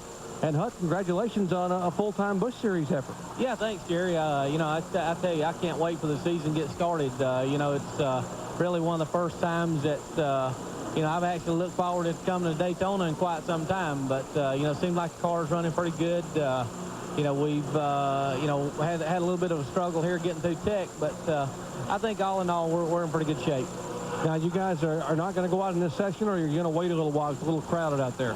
Well, no, we were planning on going really simulate what we're full qualifying run. Kind of we're playing a little bit with tape right now. Is trying to get the car running with as much tape on the grill as what we can, because obviously it's a lot of speed there if you're able to run it fully taped up. So we're just going to see if the thing will run 2 laps there or not without getting hot. So far we haven't been able to do that.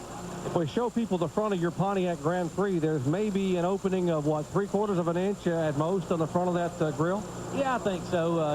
We've, it's kind of a new deal to me, this Pontiac. I don't really have a lot of, I guess the last time I driven a Pontiac was in '89. So, but Dave and these guys have a pretty good past history of running good with these things and knowing what to do to them and everything. So, we're just, if we can hit on it here today a little bit, find out what we need to do for tomorrow, I think we'll be okay. Your super speedway experience, Dave Fuge, obviously a veteran crew chief, and pretty good motors from Mark Smith, the former Winston Cup engine builder, on board. This team was strong last year when the few races they ran with a couple different drivers. Well, it really was. I've been watching this team really for last 3 or 4 years. They were started off as a truck team, and I've known Dave Fuge for a long time, and just kind of watched him and talked to him a lot through the years, and just kind of see the team kind of come into its own, so to speak. So I think the thing has a lot of possibilities for this year. I hate that it wasn't able to get a good Winston Cup ride, but I feel like I really landed in a top-notch Busch ride. So hopefully we can have a good year this year, win some races, and who knows, maybe be a contender for the points title. Hey, good luck to you this year in Busch Series. Good to see you back. Thanks, Gary. Appreciate it.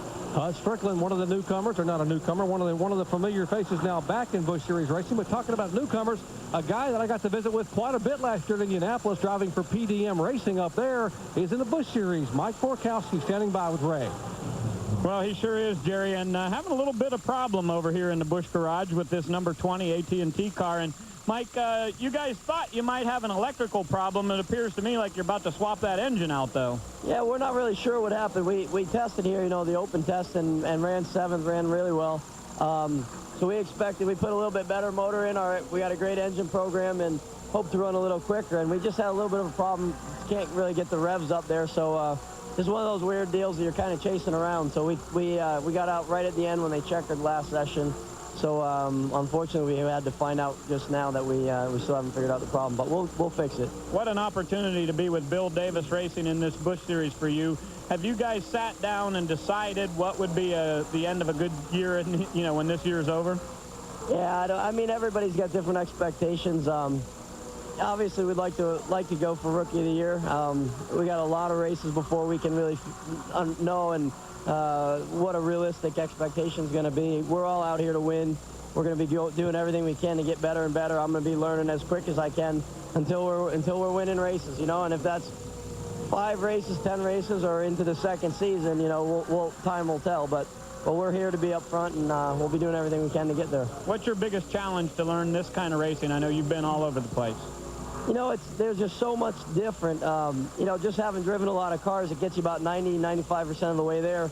But in a series as competitive as this, so many good teams and drivers, smallest margins are separating the best from the worst. So it's, new cars, new tracks, going to all the new tracks and having to qualify in cars that you're not familiar with. That's going to be the toughest deal at the start of the season for the newer guys. Some of the rookies come from late models or trucks or whatever it may be. It's not so much of a new experience, but we got a lot to learn, but I'm with great people, so I think the learning curve will be pretty quick. Okay, good luck. That's Mike Borkowski, and they're going to put a new engine in that number 20 car and hope it goes a lot faster. 24-year-old driver from Middlebury, Connecticut, who was the 1997 Trans Am Rookie of the Year. Well, let's see what's happened so far in this practice session. Buckshot Jones is the fastest at 185.018. And Skip Smith up in second spot. Jeff Purvis in third. These speeds are slower than the first practice session. I guess that the temperature is warming up there and the cars are slowing down just a little bit. More Busch Series practice when we return to Daytona International Speedway. Stay with us. I really don't know who Dad's working Back with. at I'm Daytona, trying to Jason Keller has the number 57 see if I see him. Excedrin Chevrolet down through the tri-oval. See what he's able to do as he crosses the line. Sixth fastest, 183.557 for Jason. Tim Feet was jumped up to that second spot. He just ran a lap at 184.483. But meanwhile, there's Jason Keller, sixth fastest so far. And let's go to the pits and Jerry Potch. Well, you might hear us yelling timber a few times this year during the Busch races, talking about the Timber Wolf Chevrolet for this young man, Kevin Grubb, 21 years of age, and who came to this team a year ago, and they had some old cars and old engines, but this year it's a whole different operation, young man, and you guys are very excited about it, and I'm hearing from a lot of your competitors that you're a guy to watch. Yeah, I'll tell you, starting from the owner, Clarence Brewer, to the driver, myself, and the crew chief, the fabricators, everybody's really pumped up for the 2000 season. We've, everybody on the Timber Wolf team's really pulled together, and we had a terrific off-season. We built a lot of new cars. We built, I believe, 7 or 8 brand new cars, and all of them are 2000 Monte Carlos. Yeah, I think we really, went, gone in the right way with everything, to make a good season. Terry Shirley is the crew chief. Clarence Brewer owns the car, of course. Engines, pretty good engines this year. Definitely, we got Fisher engines this year, and you can't go wrong there. They have several cars in the field, and all of them run good. They're right up there with the best of them. So, even from the short tracks like Bristol and South Boston, all the way to the speedways like this, they run really good.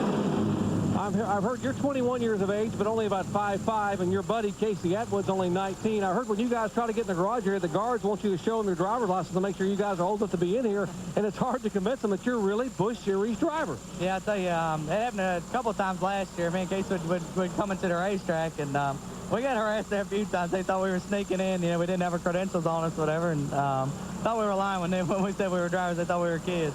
Hey, good luck to you in qualifying tomorrow and on Saturday in the Napa 300. All right, thanks a lot. Young man's going to be very impressive this year. And speaking of being impressive, how about a guy who ran the Busch Series for a number of years, went to Winston Cup, and this year is back full bore.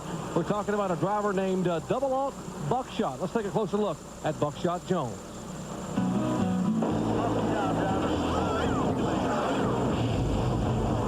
I love the outdoors, fishing and hunting. My dad used to take me hunting a lot. Most of the hunting I do was duck hunting, dove, quail, and deer. So I didn't watch racing a lot when I was younger because I always was playing other sports, baseball, football, did some boxing. My dad, you know, was in the cable TV, digging the ditches, so that was probably the worst job and the toughest job I ever had. Our goals for year 2000 was to win the championship. Well, Buckshot Jones and I are standing in the garage talking over this race car here. The reason we're talking about it is because it's on the top of the speed charts, guys, the fastest right now, and you say that's not going to hold up very long, right? I don't know. It'd be nice if it holds up that long, but, you know, I think it's good enough to get us in the top 10, so that's kind of what we were shooting for, and get a good qualifying and be good for the race. Give me a little history about this race car. It's kind of been the backup car for the past 2 years. We've always run the other car, and never really got a chance to really work on this car. And this year, you know, we got caught up, come down and tested, and, you know, ended up running faster. So I'm glad we got both cars ready and come, you know, test this one because it's that much faster. Give me a prediction on qualifying. What do you think it's going to take to win the pole here tomorrow afternoon? You know, I don't know. It seems like somebody run like a 295 and the fastest is like a 64. You know, I think if everything's calm, the wind's not that bad. I think it'll be down at a 20 or something. NASCAR has made a lot of rules changes this year and mandated an awful lot of what you guys have to do with spring requirements and the amount of wedge you have to put on these race cars. Where is the competitive edge now in the Busch Series? That I don't know. That's hard to say. You know, a lot of guys are using a lot of wedge in their cars, trying to get the spoiler down, so it helped them out a lot. Now they took it away, so it's made it tough on them. But really, it's just having a really good engine. You know, B&R builds our motors. They give us a great plate engines and open engines. And kind of just coming and testing, trying to get as much drag off the car as you can. So the Pontiacs always seem to run good here, so we're looking forward to having a good run down here at Daytona. Okay, good luck. That's Buckshot Jones. And Benny, we're talking about the wedge down here. Of course, a number of teams used to put a maximum amount of wedge into the left rear tire here. They'd have about 1,200 pounds on that tire, and basically what that would do would be make the right side rear tire not really even feel like there was a spring in there, and that would help that side of that car go down. But NASCAR figured out what these guys were doing, and now they have a mandated percentage of wedge that they can run in the car. It has to be between 45 and 55% on the left side, and that left rear tire has to have between 750 pounds and 900 pounds of weight on the left rear. So NASCAR kind of caught on to what some of these guys were doing. Yeah, some of those guys were telling that you could take the right rear spring and ride it in the cage. It actually had no weight whatsoever. So then, when as Ray said, when the air went across that car and hit the spoiler and no weight on the right rear, it would kind of lay that right rear down and get it out of the air and make the car go faster. See Buckshot's folks changing the rear gearing, trying to figure out exactly what that engine needs for maximum speed. Does it need to turn more RPM, less RPM? They'll keep checking them back and forth, trying to figure out exactly what they need. When we come back, Tony Stewart has joined us here in the booth. Giving Benny a hard time. We'll talk with last year's Ray Bestest Rookie of the Year in Winston Cup in just a moment when we come back to Daytona.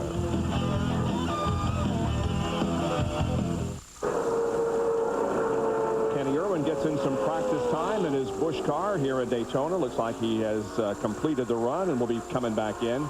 Down to Jerry Punch, who's with the driver of the number 99 Busch car, Glenn Allen.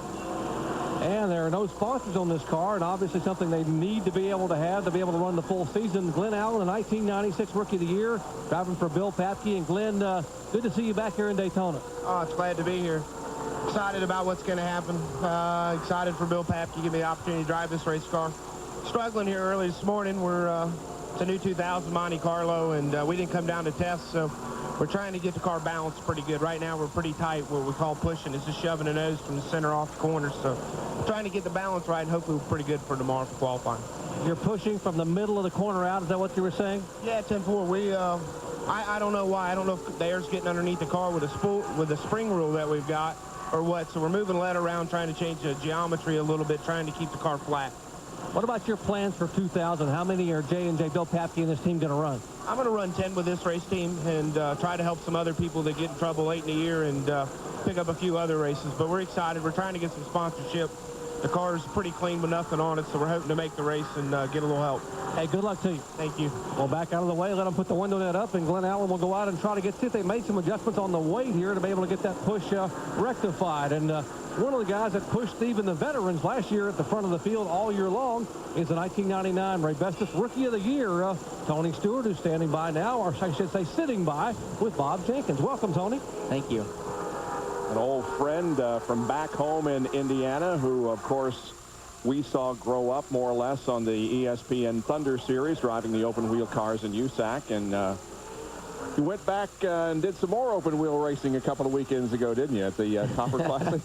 Yeah, I played hooky and didn't exactly get my hall pass I was looking for, but went ahead and played anyway. Went back and ran Steve Lewis's midget and went and ran Super Modified for Davey Hamilton, so I really enjoyed going back to Phoenix. And they tell me that you've got a modified that you're running out here at the local short tracks. Well, I've got my dirt late model that I run for J.D. Byrider, and then I'm going to run a Eastern Dirt Modified for Brett Hearn this weekend. So really looking forward to going back out on the dirt and playing a little more.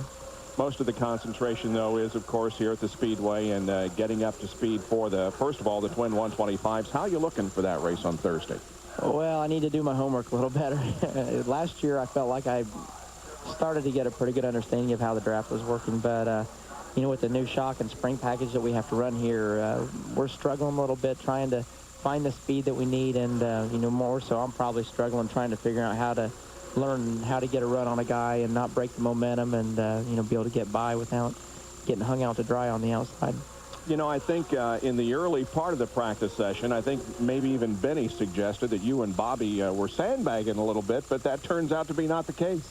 Don't always believe what Benny tells you to begin with. Oh, we've learned that. But no, we were running as hard as we could run. You know, we ended up qualifying 15th, which we were really happy with. But you know, with the way that Joe Gibbs' restrictor plate program has been in the past, you know, it's not exactly what they were looking for. And it'll be a good starting spot for the 125, but we feel like we still need to find some more speed in the car. So how is the car different from last year in terms of how it feels with the shock and spring restrictions? Not so much the springs as much as the shocks right now. The shocks feel like they need a lot more control on them as far as need to be stiffer on compression, stiffer on rebound, to where the car's not rolling around and transferring weight as much as it is. It feels like you're just riding on real soft springs way up in the air. So trying to wake up it's here. Really a sensitive car in traffic. If you get 2 or 3 wide, you can make a guy really loose getting in the corner. And you know, like Glenn was saying, I've been really tight all day from the center of the corner out. So you know, we're all trying to do the same thing. It's hard when you have a problem where it's loose in one part of the corner and tight on the other part. If it's just loose all the way through, it's easier to work on. And if it's tight all the way through, it's easier to work on. But to have it loose in and tight off, it's hard to get the balance proper. Have you done enough drafting to know that the car performs better with the Ford or a Chevy or another Pontiac? I'm just trying to stay with guys right now, let alone find out which is better. But it just depends. Different situations and different scenarios out there. You know, you never get the same group of guys lined up the same way twice. So, you know, you never really get the same situation twice. But you start figuring out whose cars are better at which parts of the racetrack, and then, you know, you try to find where your car is better on different parts of the track and try to match up with those guys. Bush practice continuing here at Daytona. Tony, is the second year here at the Speedway different? You came here as a rookie last year, and we all know what you did in your rookie season in Winston Cup. But coming here to Daytona, is it different? Is there a different feeling or a different perspective that you have? Well, I showed up a little more confident than what I was last year when I showed up, but you know, like I was just talking to my crew chief, Greg, and I told him that, you know, I didn't feel like I had any more knowledge than I had last year when I was here, but it's a different package. You know, I'm used to running with a lot of the veterans now, even some of the rookies, you know, being out with Ken Zip and Dave Blaney and Earnhardt Jr. Those are guys that I ran with in the Busch Series, so I feel a little bit more confident just from the standpoint that I've been in the car more and, you know, have a lot more seat time than I had a year ago at this time. Watching Jay Sauter out there take some laps in his Busch car. We're going to take another break and ask Tony to stay with us for just a few more minutes, and we'll continue our conversation with him and continue to watch the practice. Bobby Hamilton Jr. has just moved to the top of the speed chart at 185.1. We'll be right back. Series champion Randy LaJoie gets in a few practice laps here at Daytona. Again, the Busch Series and the NASCAR Craftsman Truck Series will qualify tomorrow afternoon, and the Truck Series has a practice period coming up here before we go off the air. How's he doing, BP? I don't know. This is his first time by. He would like to have taken the green flag this time, and we can see this is a throwaway lap. He's going to just eliminate this lap, hoping that his second lap he can get a full indication how fast his car will run. And no opening at all in the grill of that Chevrolet Monte Carlo.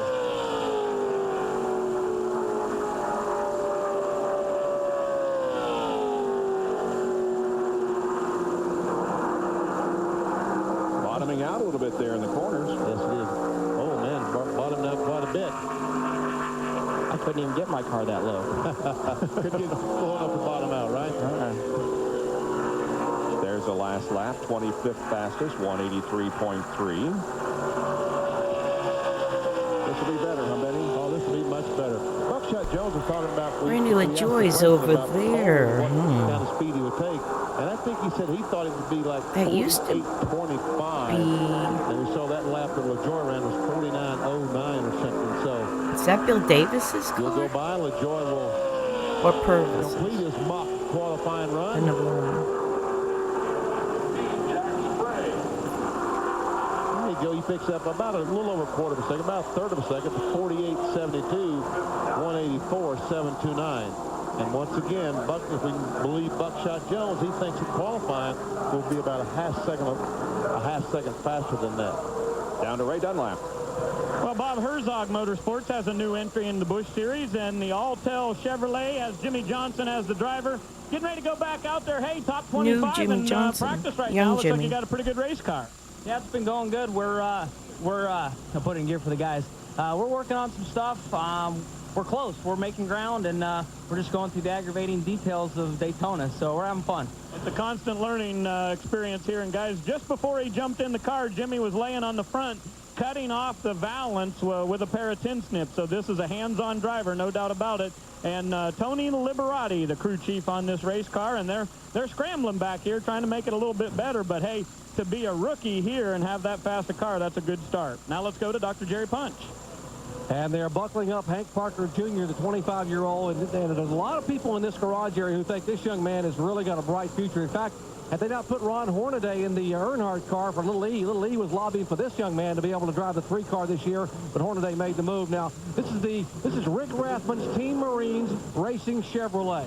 The Team Marines are the U.S. Marine Corps, are basically an advertiser on this car, trying to help their recruiting. And I'm told this weekend they'll have 33 major recruits here, including Major General Gary Parks, the 3rd highest ranking general in the U.S. Marine Corps, and they're all excited about being involved in NASCAR with Hank Parker Jr. Spending some time up here in the booth with last year's Raybestos Rookie of the Year in the Winston Cup Series, Tony Stewart. 3 wins. What an outstanding rookie season. In fact, better than any other driver had ever done in Winston Cup. How do you top that? I don't know. I wish I knew how to top that. We're not really worried about topping it this year.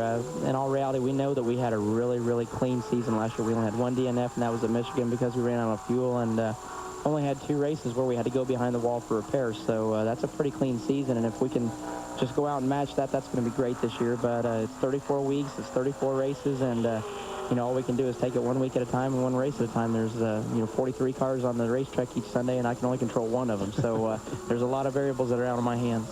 Tony, can you believe just how well that you become known after racing in NASCAR Winter Cup? It's unbelievable.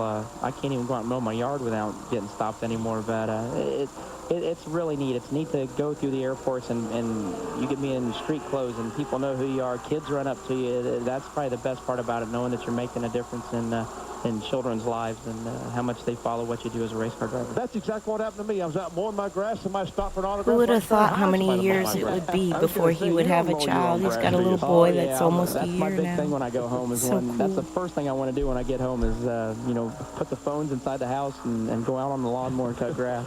Do you push it or ride it? I ride. I'm too lazy to push. I figured that. Say, we did see you lose your first race of the year to Rese Davis, which wasn't anything to be bragging about, I tell you. I almost hit the wall doing it also. It wasn't a very good race. Speaking of lawnmowers, you could probably get a good deal on those used lawnmowers that you used in that race with Rese Davis banging off the 2x4s. Yeah, I about ripped the whole mower deck off of it, so I'm probably going to get a bill in the mail from Home Depot.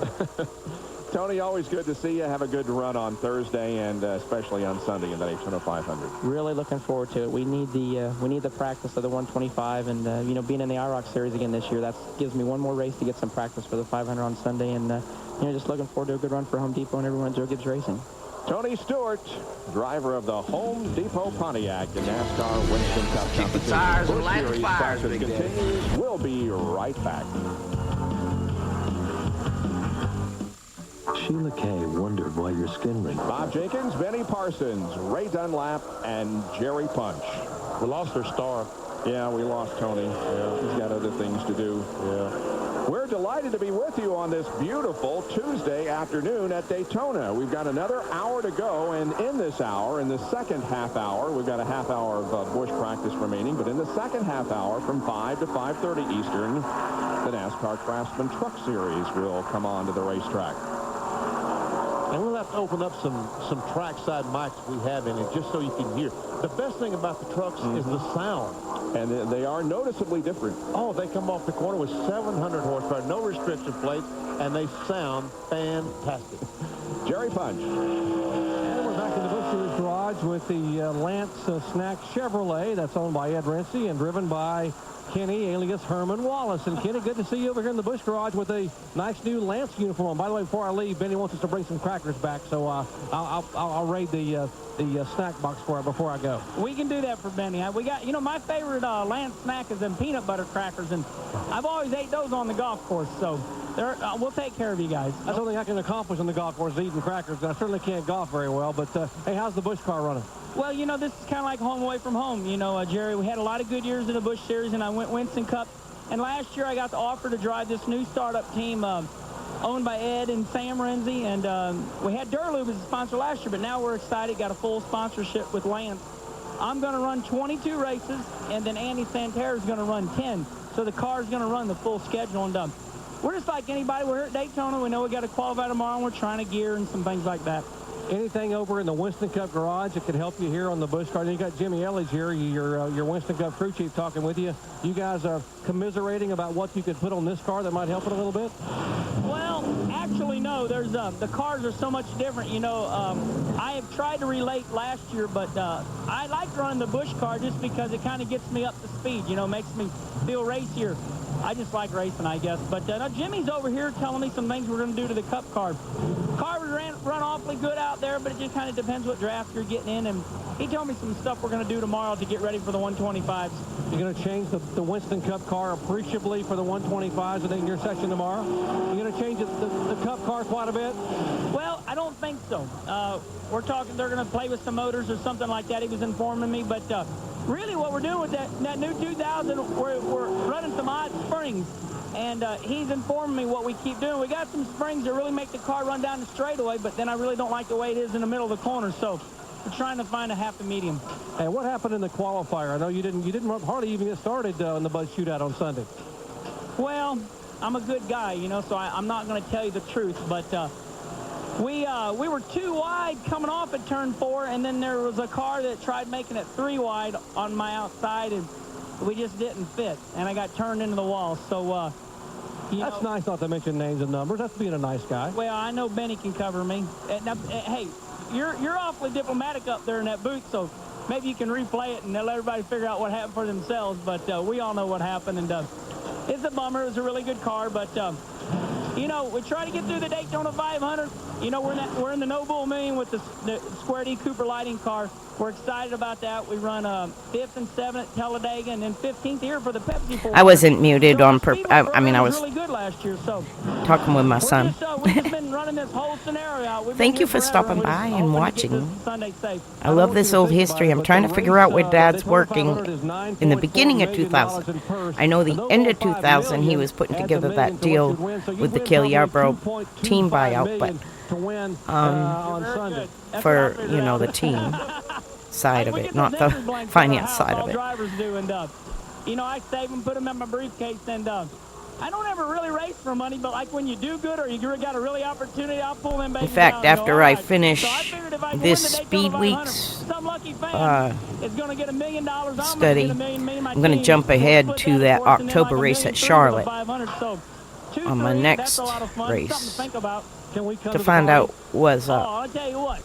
In Concord, North Carolina on Harris Road, all my neighbors know that when I win my first cup race, see, I've won 8 of these bush races, so it's still exciting, but I got a wall in my office. It's still blank, and I tell everybody, when I win my first cup race, there's a picture going there, and all the neighbors know when I come in on late Sunday night, it's going to be awesome. So I want you, and Benny lives by me, so everybody come over. Hot time in Herman's house when he wins the first Winston Cup. And how about making it Sunday so we can have a big party? You know, I don't think he ever got a Winston Cup win, Daytona though. 500 took a revisional from 29. Come close. I'm not going to take a revisional, but stop and think about this.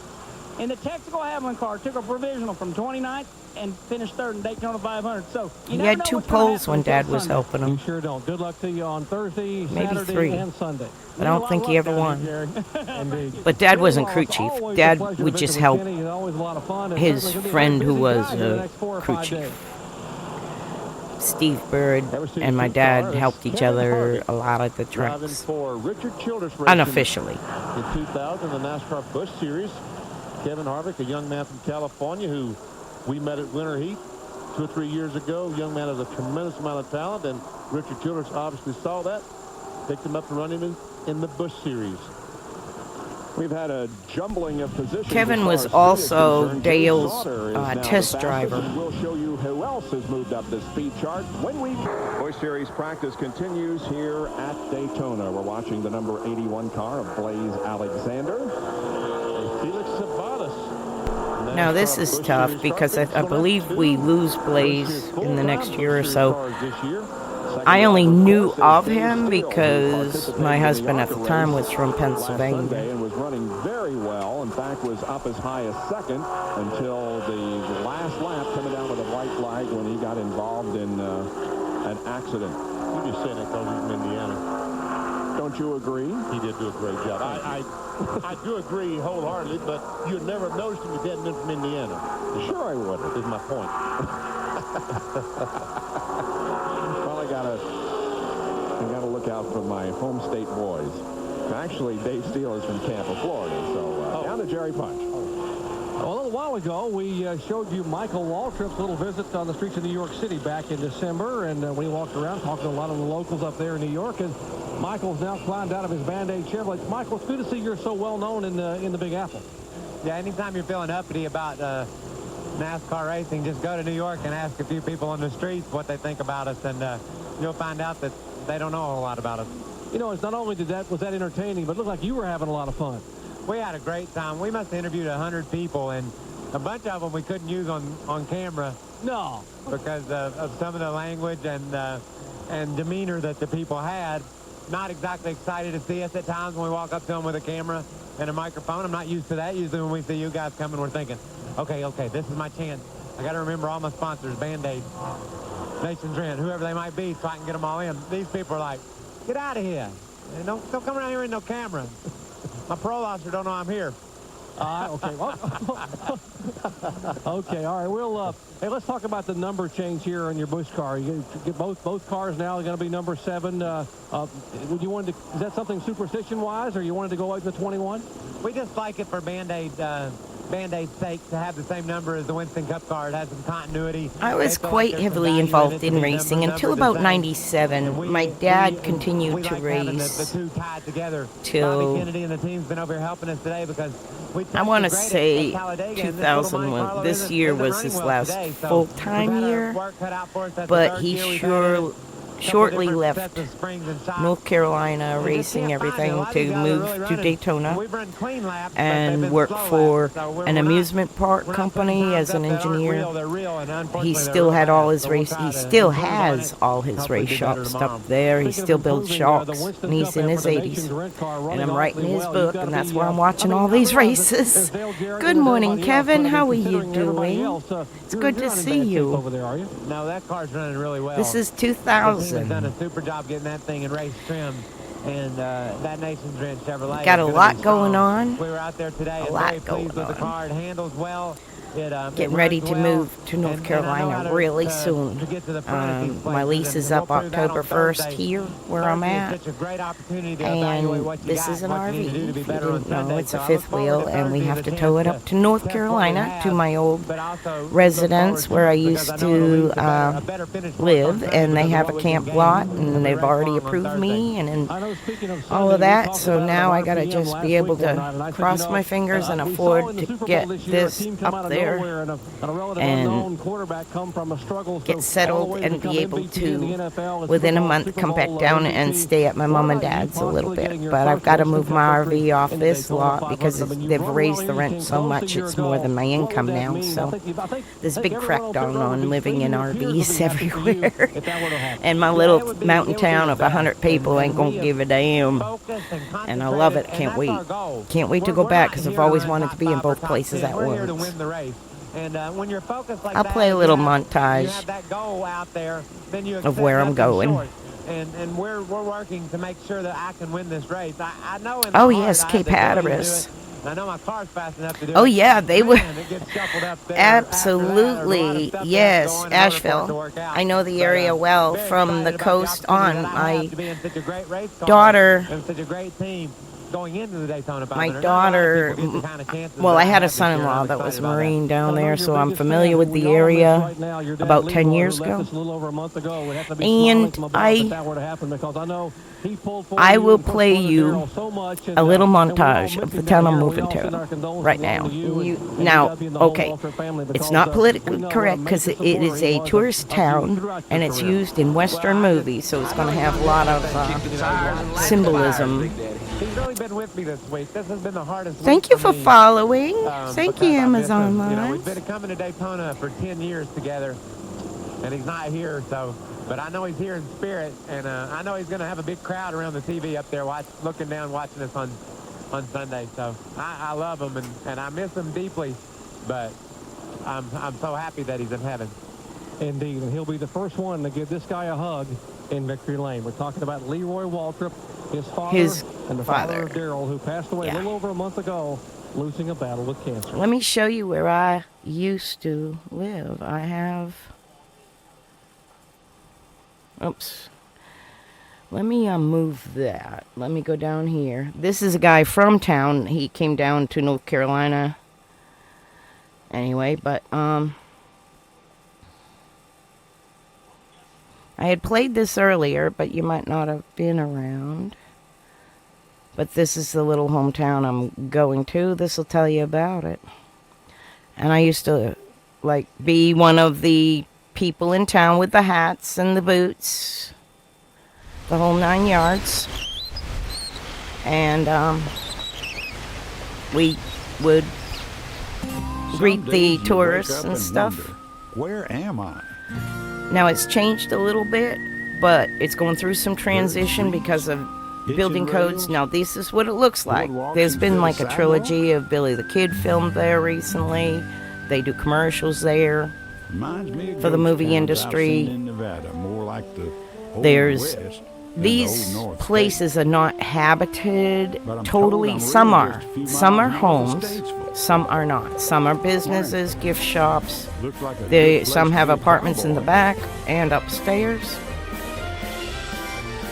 But this is where I lived from 2013 until 2020.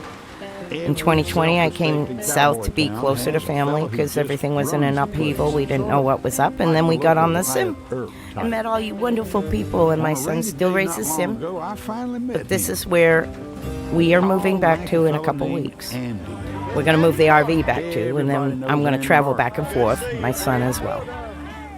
Back in 1954, he pulled out. Have to be one of them snowbirds, but right now they're raising my rent here so much that it's more than I make. So I can't stay here. And it's been every year debating going back because of the cost in Florida is huge. but I can live up here and be able to do good things for people and help y'all, sponsor you more and sub more and travel more and bring great content from this area. I took care of horses up here. I lived a totally different life. The first building I built was a church. I spent my time feeding horses when people were out of town, grooming them. I mean, I'm excited. I'm excited for the good stuff. There's an underbelly. That jail is for sale.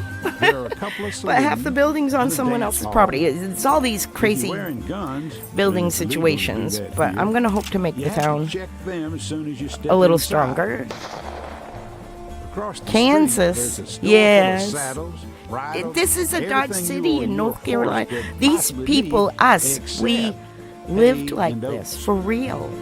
And when the weekends would start, like about Thursday, we'd open up the gift shops and tourists would come by and ride horses. My apartment was right behind that gift shop right there. And so it was done. At one time, I lived there for about 4 months, and then I went and built a cabin in my friend's backyard, and that's where I'm moving my RV to. My friends already approved it. It's got a water, sewer power, and internet hookup, so we'll stay live all the time. And I can still do my writing from there. I've got to do some traveling with my dad in September and October, and fit all that in, so there's a lot going on, but I need your prayers, your traveling grace, donations if you can possibly even do it, because we have a big undertaking we're going to be taking in a couple of weeks. It came on us sudden. We're nervous, we're excited, we're scared, we're happy, we're sad, we're like, my head's going bonkers. To get a new set of shoes. I know, Ben. A lot of these eastern part of the state boys never shoe their horse. Ben was a good What shot. happens is that they come up here and they get in the If he rocket wasn't country, drinking. and they're gonna need shoes. He'd be if he was drinking. But this was I think I rode her. Andy Barker, the mayor of Love Valley, he greets town folk in his hardware store. Oh, that's no fun place. Now, I met Andy. Until I'm dead. I think 2012. Oh yeah. I went to the town for a karaoke contest before I ever moved there, and after the karaoke contest, we actually went to a karaoke contest at a mall, and the people promoting the karaoke contest for this place invited us to go to this place for this contest. And the night I sang, Mr. Barker came up and shook my hand and thanked me and said I should win, but I didn't. We all voted for the little kids, you know. And on chilly days, and I kind of sucked. No, no, I didn't. But listen to Andy's tall I met tale. Andy that day, and that's when I always had in the back of my mind I want to live in the valley. And by 2013, 2 years later, I lived in the valley. But I know if I go back to the valley, Once rode through town on a stagecoach. North Carolina Senator Sam if I ever go back to the valley, I mean, if I ever, what was I saying? I said if I ever go back to the valley, I will help make things look like a ghost town, but better, because it will be half the cost of living. Immediately half the cost of living. Foot of the hitching rail. And I can afford to do a lot of other things I want to do. And this is what I would see every day. This is actually, the town is here, and that's coming into town, this campground. There's 1, 2, 3, 4 campgrounds right on that road that you saw. And I will be living above the rodeo rink. And they might have Yes. Halloween parade. I've got my own pictures of the Halloween parade. Tiny goblins on ponies. Outrageous. That little pony right there, I believe her name is Dolly. That I was wondering about that, because I did Dolly on a cart. I can pull that up. You don't have to spend much time here to figure out there's not really another place like Love Valley. And the girl I'm moving in with, I believe, is working that bar right there behind him. at one time, or she was. She is now. I was gonna call it the Valley of I Love. think. Well, it's I too don't know. long. So then I changed it to Love Valley. And lots of folks are in love with Love Valley. So The this way is where I'm gamblers moving love back Vegas, to. The way hikers love the Appalachian Trail. This Like I said, little there's a western lot of town is symbolism heaven to because it is a thousands of movie set. cowboys and cowgirls But who just for the keep most part, coming I've never back had a to problem Love with Valley's that happy situation. Most of us that live here are kind of from up north. Some are not, but some are. And that is... This is a photo I took. I was on the porch that day. So this is a little more recent, but this is the type of things we did. And this was the horse Jack that I took care of. I fed and watered, and Beck is the name of its owner at the time, and he's actually getting Jack back, I think. It was done in little segments. I had an old phone or something, and I was filming a friend that was riding Jack.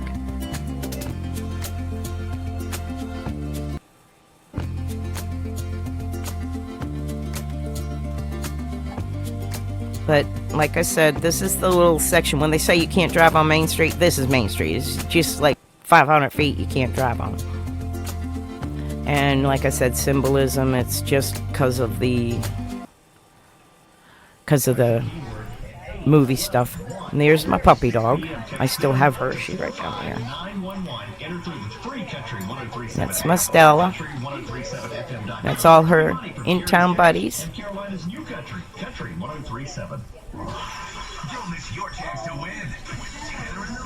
Stella loved the puppies. She can't wait to go back. I told her she's going to see Love Valley. So anyway, that's that. It's just a little small town that I lived in. And like I said, I'm going back. We are... it was sudden, it was quick, and we are nervous, and we need prayers. Lots of prayers, because we have to get this with a rental truck and my own little 200,000 mile van up to this place safely in a couple weeks. And it's a very big undertaking, and it's very scary. And I just need y'all to say you love us, and we're gonna have good time. Let's go racing. I'll be really close to North Wilkesboro and Hickory too, guys. So content will continue. Maybe in the book writing like this, my research, and maybe I'll go to Hickory Speedway. Now I can't do anything about these ads. They're on the NASCAR stuff. They always are. Nothing I can do about this. Unless I want to pay a billionaire. Right now I can barely pay myself. So he's on hold. Daytona Satellite Feed Day 2. Oh no, this is the Busch race.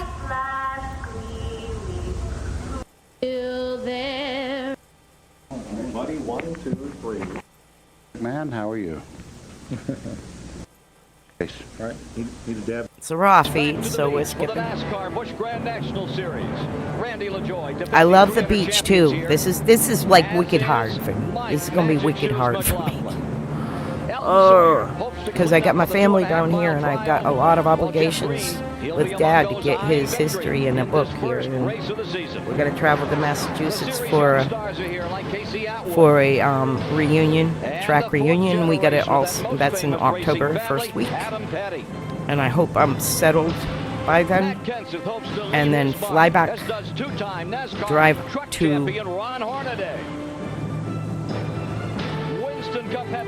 with Dad to Massachusetts. And then we also, not this week, oh, today at noon. I gotta show you something before we go crazy, but today at noon, there is a racing radio show. Ernie Irvin and I believe Geoff Bodine are going to be live from the beach at Ponce Inlet. I'm talking in real life now, real NASCAR.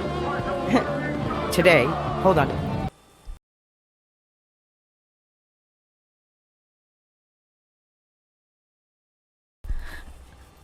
Okay.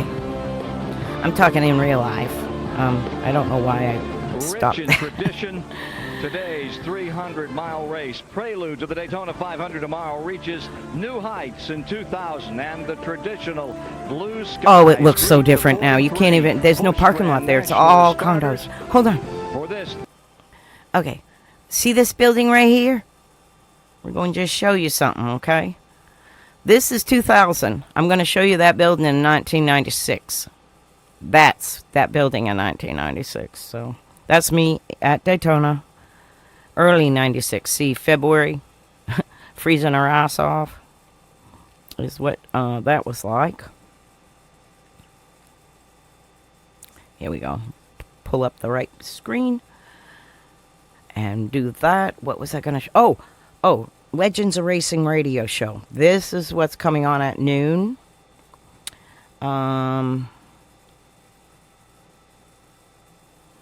Let me see. I gotta use my YouTube.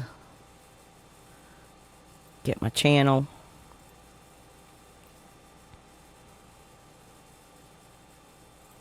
Okay. This is the radio show right here. Now, this is when Dad was on it, about, this is Dad in the middle, and this is Buzz McKim, and I want to know his name, but he's from IMSA. He was an IMSA driver, but he helps him out. Now, I want you to know that this show goes live at noon, not with Dad, but with Ernie Irvin and Geoff Bodine. As far as I know, those are who the guests are today, because this is opening up another, you know, race weekend here in Daytona. So a lot going on, and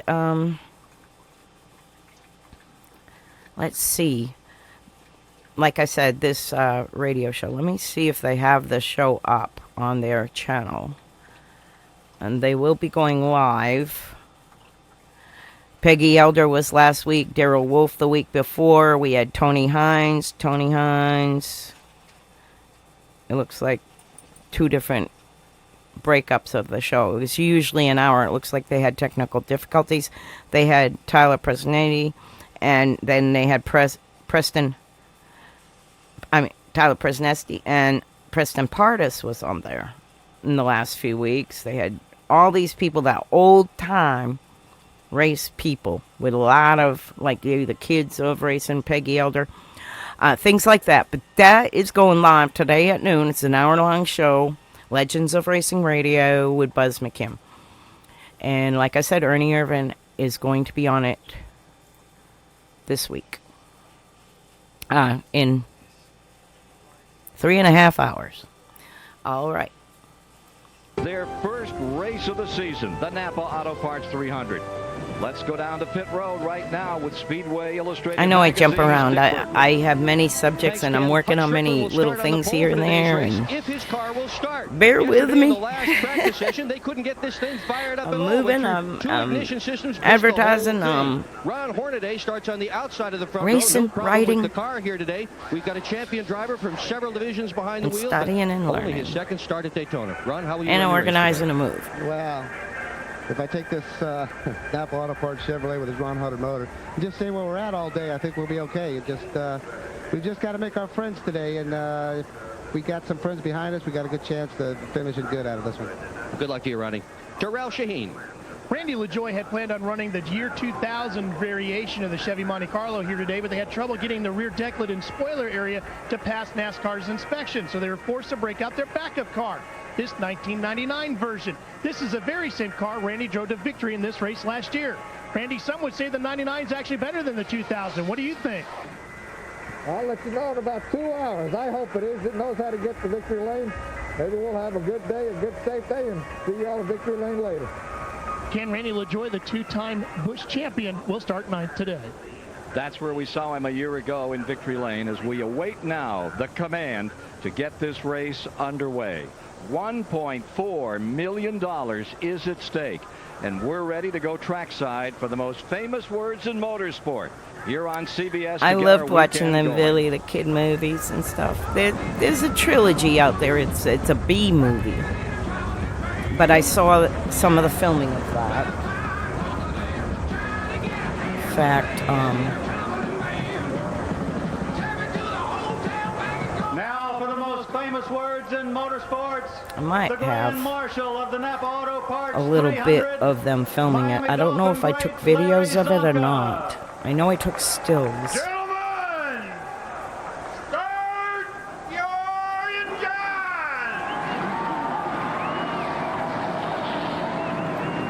Ladies and gentlemen, this time we need pit road to be cleared. The grass area to be cleaned. The drivable and pit road also needs to be cleared at this time. All unauthorized personnel off the pit road and off the grass between the drivable and pit road at this time. Thank you.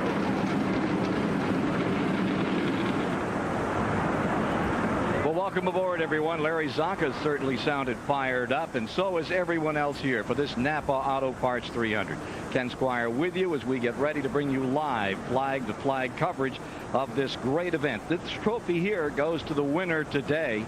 Last year, the season's winner was Dale Earnhardt Jr. He's moved on. He gave us a great show in this event. And this is usually an event where we see new young stars really strut their stuff, show what they're made of. I'll give you an example. A year ago, coming down for the checkers in the final laps of this event was a young guy just 18 years old named Casey Atwood. He got a real taste of Daytona right here, upside down, sliding toward the tri-oval. And then a nasty series of rolls. Upside down. Oh, Jesus, that hurts. So Casey Atwood is now a veteran, but he's back. And Randy LaJoie, as you heard, he's ready to put that #1 right back in the top spot again today. Now, many of the legends of racing, those names you're so familiar with, are back. But there are new first names for this race today. There you see Bobby Hamilton Jr., 23 on the left in the blue uniform. That's Adam Petty in the middle. He's 19. Jason Jarrett at 24. All ready to give it a go here today. They'll be fun to watch. Some gave some all. of the stories we'll be following in this Racing as 300-mile well. event. Well, let's go topside right now with the guys who will call the race today. That's Ned Jarrett, Buddy Baker, and here's Mike Joy. Thanks, Ken, and hello, everyone. There are a lot of established stars in this race. Bill Parsons is in it for the 13th time. But there are 12 drivers making their Daytona Busch Series debut in the field as well. So, Ned Jarrett, what kind of a race will we see today? You know, that's about 30% of the drivers who are running their first Napa Auto Parts 300, and that could create some excitement. I think that we'll see some very good racing here. Those drivers have been in practice and learned a little bit about the drafting, but some of the drivers complained about their cars jumping around in the corners because of the new shock and spring rules that were mandated for this race. So it's going to be interesting to see, but I think it'll be competitive.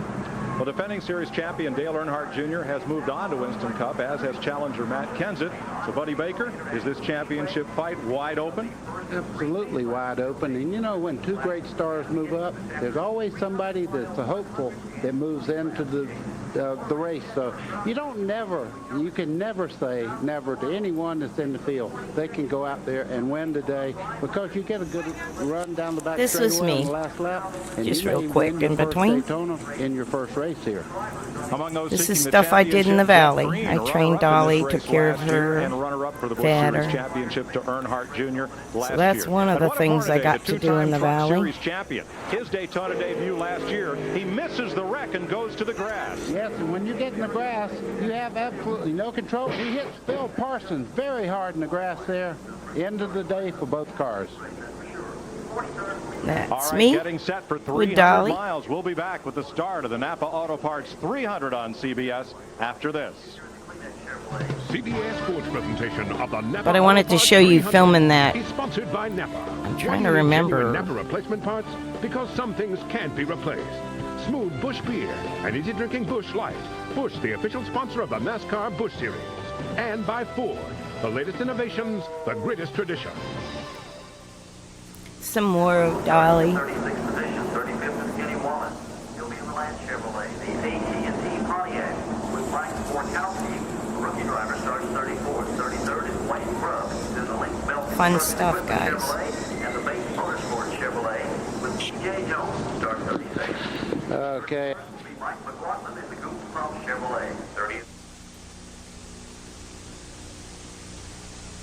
Trying to find when they did the filming of that. I'm sorry for the blank screen. Trying to find where they did the filming of that movie.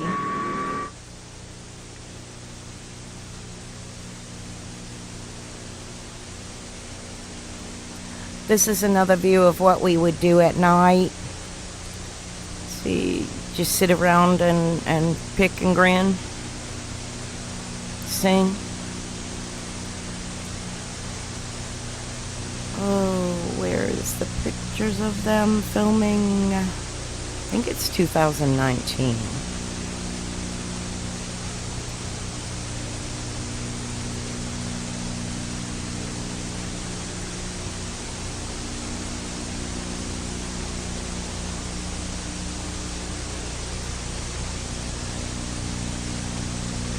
When they filmed, was it August? Nope. Scrolling, see? I'm scrolling through my pictures. I'm sorry they're black on the camera. That Jethro guy they talked about was this lady had done the upholstery in the car. So I kept into the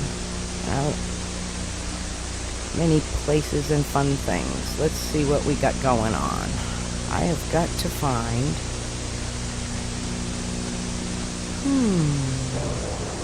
Hi, I'm Steve Hanshew, president of Napa. On behalf of more than 6,000 Napa Auto Parts stores the kid and nearly filming. I'm not 10,000 Napa finding Auto Care it. centers across I wonder the if nation, it's later than we welcome you to today's 2019. CBS broadcast of the Napa Auto Parts 300. Thanks for joining us, and enjoy the race. Hi, Stella. The Napa Auto Parts 300 is part of Speedweeks 2000 at Daytona, presented by Fritos. It is a Chamber of Commerce day here in Daytona Beach in north central Florida. It's going to 84 degrees today, they say. The humidity, a lot of fog this morning. Now it's down to 69%. A light breeze, but warm on the racetrack, 130 inside those cars. Starting lineup for the Napa 300 has Hut Strickland on his second career pole. Ron Hornaday, the former Truck Series champ. Terry Labonte, two-time Winston Cup champion, and Buckshot Jones. Row 3 is Jay Sauter from the Truck Series and Bobby Hamilton Jr. The 98 Winston West champ, Kevin Harvick, and Matt Kenseth, fourth in this race last year. I have a feeling the photos I'm looking for Jason Leffler from the USAC are Midget quite rank, possibly and Jeff Purvis, runner-up here 2 years ago. on my YouTube and not on here of the film crew, because I'm not finding it in the right time era. 19-year-old Adam Petty, the fourth-generation But driver, and USAC just sprint car race Dave Steele. From IndyCar a reference, Scott Pruitt and Phil Parsons, the veteran of the field. Jack Sprague, two-time Truck Series champ, and Matt Hutter from Ohio. Michael Waltrip, twice a runner-up in this race, and Hermie Sadler. this is where I will be. Where that van is where I'm going to be parking my RV. So this is where we're headed. This is Jack and Beck, the horse I tended. I talked to Beck, like I said, a couple weeks ago. So there's some exciting things going on. I've got to use the bathroom so I can sit down and watch this race with y'all and find out if Dad's working with anybody. Former series champ David Green, ASA champ Tony Raines. Dick Trickle made his Daytona debut 21 years ago.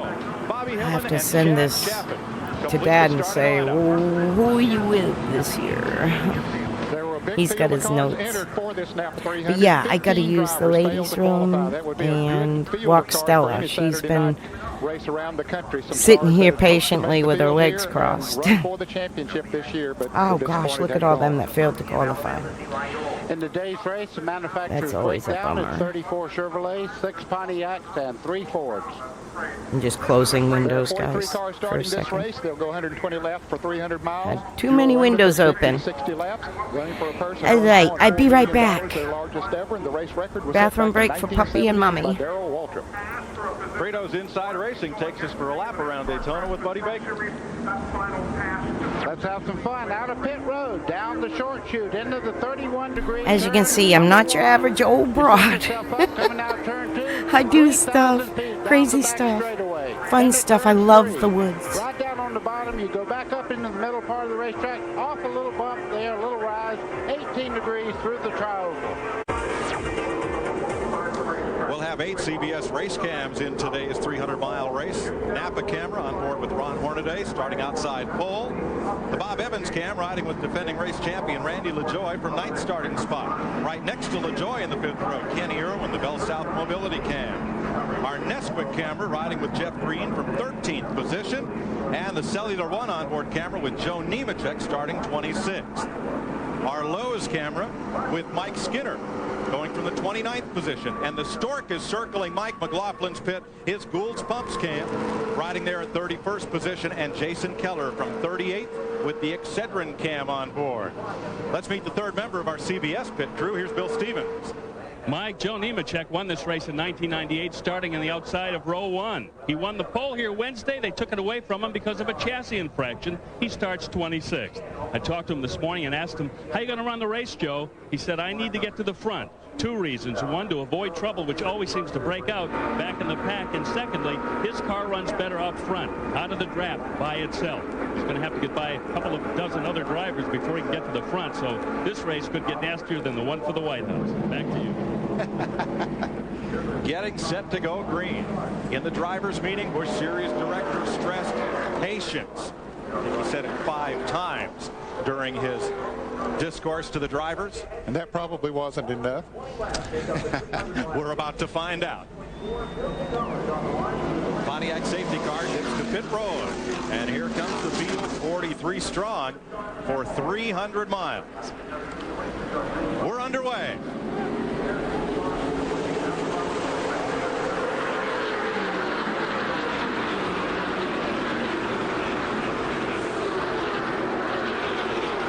Clean start, but Buddy, how long will it take them to build up to full speed? Well, it'll take all the way down the back straightaway before they even get halfway wide open. The full lap will be required to get the cars up to full song. As they go down the back straightaway, though, believe me, you're running plenty fast and 3 wide down the back straightaway. Terry Labonte showing why he's won 2 Winston Cup championships. Now he battles that blue Chevrolet of Ron Hornaday for the front spot. Lap. Look at them, 4 wide in mid-pack as the leaders hit turn 4. Hornaday has sort of broken away as they come off of turn 4. It looks like he will be the one that leads this first lap. Hornaday, Labonte, and Buckshot Jones comes up for 3rd.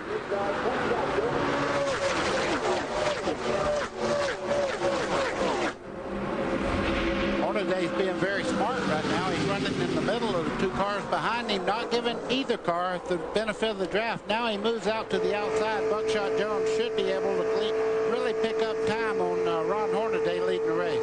You're looking back from Hornaday. That's Buckshot Jones, left side of your screen, edging Terry Labonte on the right.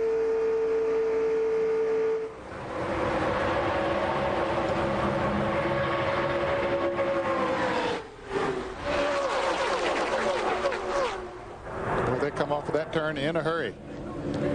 That's Joe Nemechek in the silver car right there. He's trying to make it to the front right now. He said his car didn't feel very good back in the pack. It has to have clean air around it as we ride with him down the front straightaway, probably at 190 miles an hour as he turns into turn 1, right on the bottom of the racetrack. Now Nemechek has been backing up a little, started in 26 and is falling back to 30 as he tries to sort this car out and then begin to make those moves back toward the front. Mike? Up at the front, Ron Hornaday battling Buckshot Jones. Terry Labonte is still right there. 3 cars now break out of that pack single file, and then they're still double wide all the way back.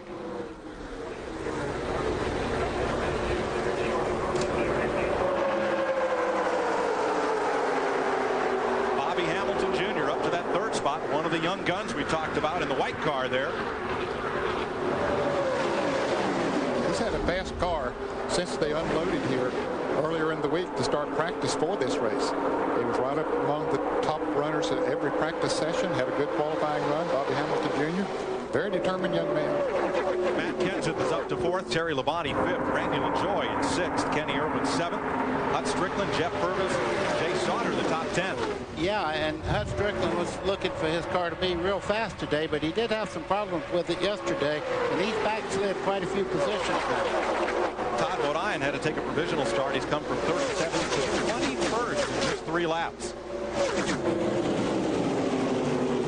All right, I'm here. I'm here. And Stelly's walked. 19 cars in that front pack have broken away from the second half of the field. Yeah, and back in this pack is where all the action's going on. Can you imagine running 195 miles an hour 2 inches away from the guy in front of you? If he just backs off because another car does, it's really hard to check up, not get into the back of the car in front of you. It's like a freeway. The further back in the line you are, the closer you get into the wreck. Oh, big difference, though. No brake lights on these cars. Hand signals, and I'll tell you what, a lot of times it saves these drivers. Let's ride with Jeff Green. He's in 12th place, pulling up alongside pole sitter for 61, Hut Strickland. Ooh, Kevin Harvick just in front in the 2 car there. You can see the back of the car going back and forth there. These cars have been jumping around quite a bit. Even down the straightaway where you would expect your car to run absolutely straight. His car right there, you can see it really moving around quite a bit. Hornaday, Buckshot, Kenseth Hamilton, LaJoy, Terry Labonte, Kenny Irwin, Hut Strickland, Jeff Purvis, Johnny Sauter, Harvick's in 14th, Fita was in 18th. I don't know that my dad is still with that team. I don't think so. Laughlin's 38th. Nemechek is 27th. He might have been helping Joe a little too. He bounced around from shop to shop there in North Carolina. He could have been helping. No, he wasn't helping Kenny with the 25. Jr., a driver who's lost a spot. And one driver already in the pits, unscheduled pit stop for Jack Sprague in car number 15. Apparently a flat tire on his car as we watch this action out on the racetrack. There's Sprague. Mike, that's a disaster when you have to make a pit stop this early and lose the draft to these fast cars. But Matt Kenseth has come from way back in the field. And coming he's in back second on place right now. Like anybody that knows anything about Matt Kenseth, he does not like second place. He'll lead this race in just a second. Jack Sprague has already gone down Waltrip, Bodine. I think my ex is working with Bodine. No, he's on the other cup side still. Remember. I know he's with the 16. Well, it's hard to consider Ron Hornaday up in front as a rookie, Harvick although he is two-time track champion number 2. leading the way That's here in that the Napa car in front. Richard Childress But the guy who's really been putting on a show car. for some time has been Mike Leffler, Dillon in the 24-year-old 21. fighting with Kit Harvick. They're back there in 7th and 8th positions, respectively. Harvick has just moved around Leffler. So Mike Dillon doesn't have his own shop anymore. He's with the 21, which is Bud Moore. In the front of the field.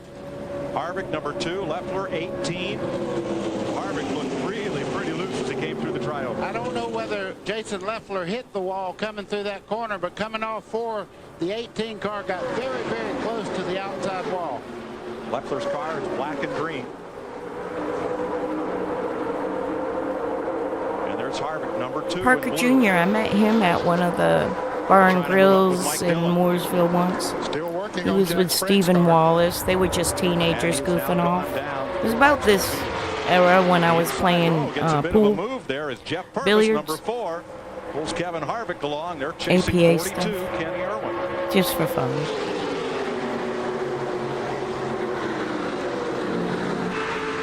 From Kenny Irwin's car.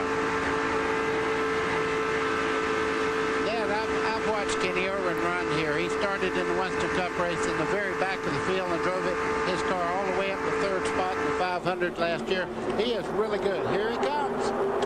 Matt Kenseth on the bottom takes it away from Hornaday, and look at all the help he has. Kenny Irwin follows him right through on the inside, but now Hornaday has someone coming up on his rear bumper that might be able to help him a little bit. We'll see how it shakes out as they go into turn 3. Fastest car in the field, Kenny Irwin, started 10th, up to 3rd. But you're right. right. He learned a lot in that Daytona 500 last year, coming from the back of the pack. Learned a lot about drafting, how to use the air, and he's putting it to work here. We'll skip through a lot of this bush race. Side by side really have a hard time keeping up with the car that Lap 9:01:30. Which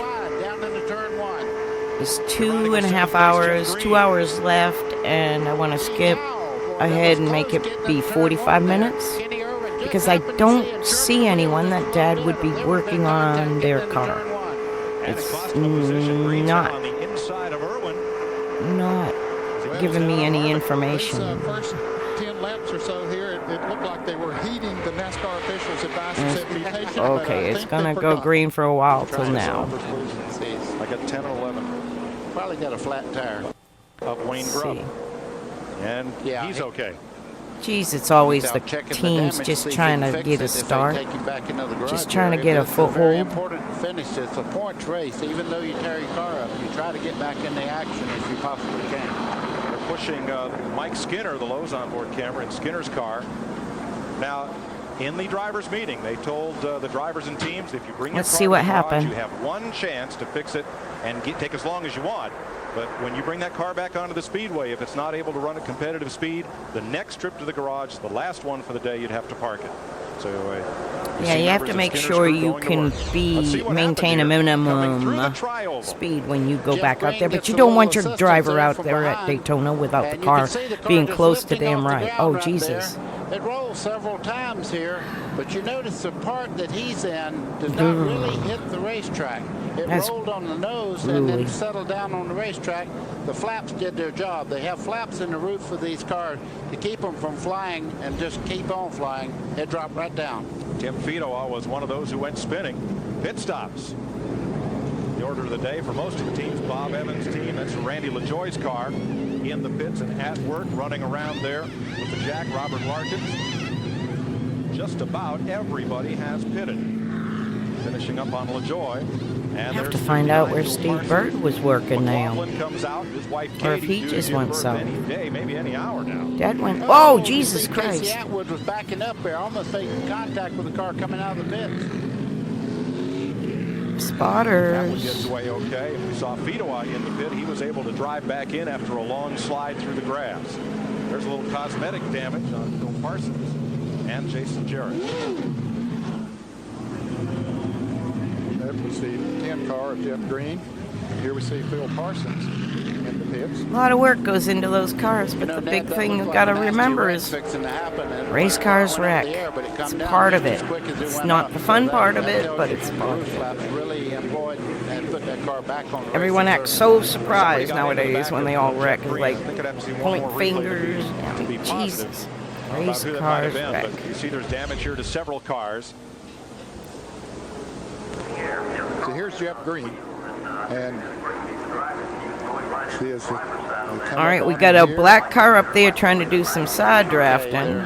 Just now coming in the trying to get just as much as okay, not clear, not by a long shot. The car just lifts right off the ground about here and starts to fly. I can tell you those cars all on the spotter right there. Let me get by, and everybody and the driver. I mean, that's close enough. You hear them, or you should. I believe the car that made contact was Bobby Hamilton Jr., number 26. And it looked to me as if Hamilton was as low on the racetrack as he could be. Yeah, he was trying to stay away. You can't hit the. If you hit, you know what happens. You hit the apron here.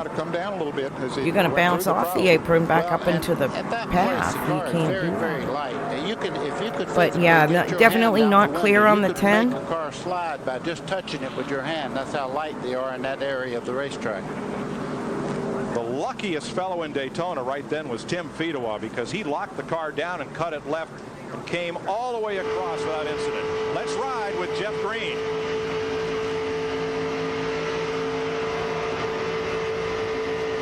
See, that AC Delco car, he's a rookie, and that's sketch. So it was Mark Green. Wow, that's pretty wild. It looked like he saw that opening down there on the inside groove and was going to go down there and try to pick up the draft, and Bobby Hamilton Jr. was right there. Not clear. I mean, not clear. Not clear by a long shot. Okay, we saw that wreck. Let's get to the racing. They're going to show it about 500 more times. Among the drivers in today's field.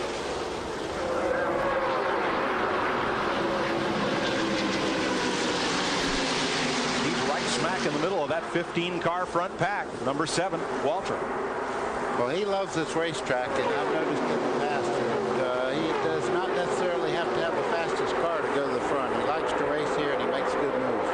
This fella right here is the big charge of the day. 66 Todd Bodine. He had to take a provisional to get in the field. He started 37th based on his car owner points from last year. He's in the top 10 in 18 laps. That is quite a charge towards the front. Boy, Buckshot Jones, a 00 car, was moving around quite a bit as he entered turn 3 there. I'm noticing the cars are getting a lot of 66 is Darrell Waltrip's other car. He took a step aside and let this kid drive it. How quickly the field has strung out after that front pack. It's a long string of cars. Yeah, and right now the front group they're sitting out there nose to tail. Those guys are having a war just behind them there.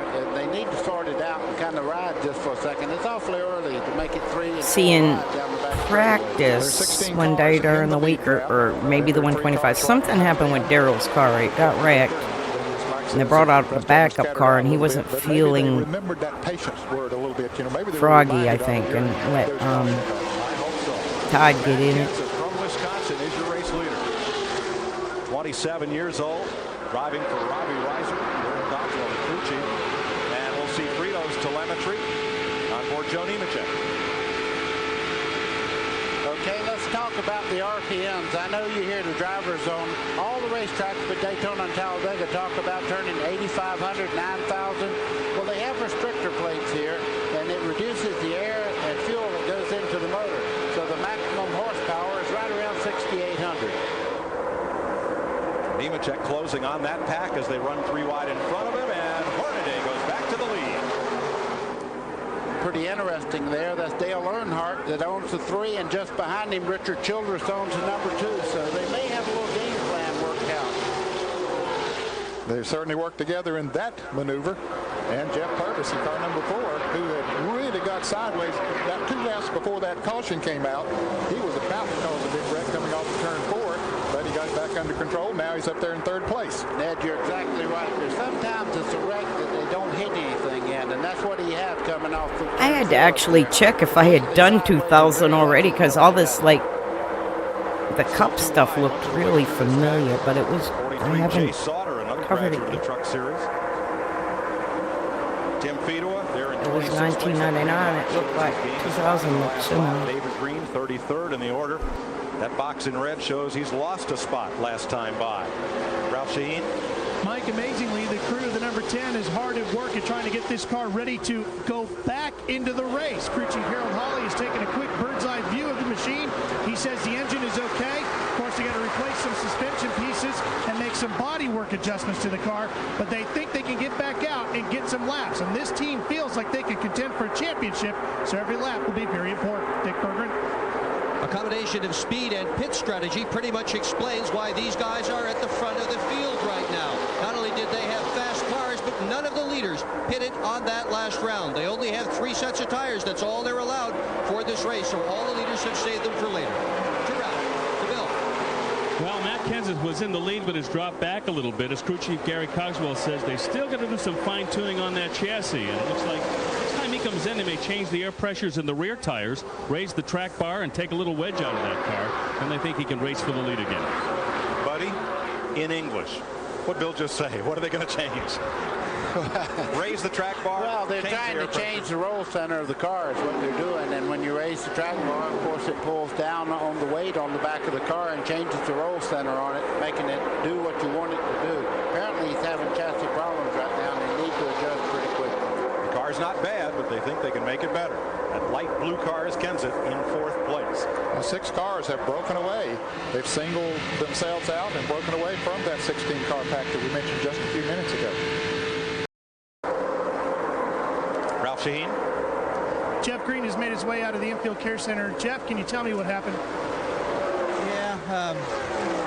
First of all, I put myself in a situation I should not have been in, and I took a chance I should not. I just told him my fault. I come down, and I thought I had a hole there to get down in front of the 26 car.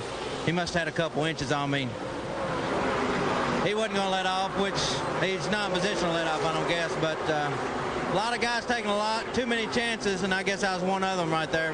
Next quick Chevy was awesome, but you got to finish on all four before you can ever finish. And hate it for my guys. They worked their tails off this weekend to get as fast as it was, and it was an awesome car. We were just biding our time to get up there, but nobody would ever give an inch to get in line and go, so it's a long race. Bill Stevens. Kevin Harvick having a great run in second place, but a problem with that car in the handling department, something we've heard a lot of this week. That car is pushing very badly. Says when he hits the corners and turns the steering wheel, feels like that right front tire is going to grind itself right off of the automobile. Left rear driving too hard. Like your whole objective is getting the weight to the left rear because it doesn't naturally go there with the centrifugal force. So they use different things, different reasons, different bars, different springs, different shocks, you know, to put the weight where it needs to be. But sometimes they put too much and it'll make it push like a bitch. Coming off the turn, your rear, the weight's on your rear. They'll try to line up single file, and most of the time. That should help them, but no. More so at shorter tracks, you know, when you get in the gas, everything goes back. But yeah, the rear controls a lot of out of the corner. Your front end controls a lot of your in the corner. Turn 4. Jeff Green with Green tipped over, and Bobby Hamilton Jr., a definite contender, looks like uh-oh, no. Man. Stuck in the middle was Sauter. And Sauter's still in trouble. He's hanging. Oh, what a save. Got that car back straight. Now, sometimes you get lucky, and that's a little bit of luck. When you that was close. At 190 miles an hour, especially when people are doing stops under green. You don't want to be that guy. This track is wide enough to run 4 cars, but at 190 miles an hour, there's just not a lot of room left.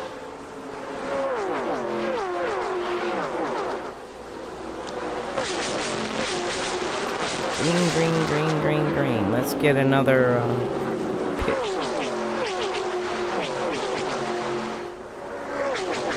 Green, green, green. There we go. Borkowski spinning, and Kenny Irwin trying to come in the pit. To miss them both. Caution is out. Kenny Irwin has a lot of damage to the front of his car, and you can see a lot of damage there on Borkowski's car. Boy, a good break for those who were about to pit and had not pitted. Bad break for those who just had pitted a few laps ago. Irwin, I think, is in the Sabco. Front view of Bell South Mobility Cam, and you see the I know you're used to seeing Nemechek in there for a couple of years, but Kenny Irwin got the chance to go drive for Sabco. And Irwin is going to climb out. And they had just made pit stops, or Irwin had just made a pit stop. And all that smoke you could see in Kenny Irwin's car, that was tire smoke where he had been round and round down the front straightaway here and filled the inside of the race car up with smoke. Kenny's okay. He's one of 8 drivers in this race that'll run in the 500 tomorrow. Sad shame him losing his life too. It just sucks. We lost so many trying to innovate the sport and make it safer. The rest of the field comes to the caution flag, safer and faster and more stable cars, and it seems like nowadays all they want to do is take the cars and make them unstable so they'll slow them down, and I just don't understand the safety logic in all of that. Kind of seems like some engineers all having dick contests at NASCAR engineering, but that's just my opinion. Because some of the stuff they do makes absolutely zero sense to building a car, what I was taught. Some things look good, some things look zero sense. Take rubber away so they, I mean, I don't get it. Give them more rubber, give them more acceleration power. You don't have to, you know, if you have to go to 4-cylinder frickin' engines, do it. But you gotta have enough acceleration power to get out of your way. Or out of someone else's way. And for safety, like, the cars they got now in the next gen, they might as well call them IROC 2 because they're not next gen, they're not NASCAR cars. They're all the same kit cars, spit out of a box, 3D printers, and it's just from trackside. As a car builder's daughter,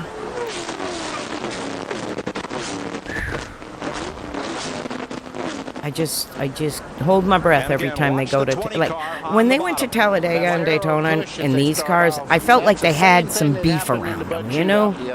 Now I just feel like they're York from Mork falling in an egg when they start tumbling. I just, like, there's just not a whole lot of common sense goes into car building those next gens.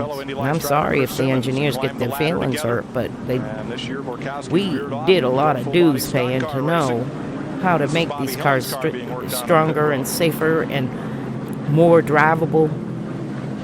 Spent years doing it. Work with that car to get the hood where it'll just stay on the car. You can see it's very flimsy back there where the fender's been peeled off. And of course it'll kill his aerodynamic package. And he just can't be competitive. Pit road is still closed. A couple of cars came in, including Phil Parsons, when they came around. They're working hard on that thing. The leaders did not come in.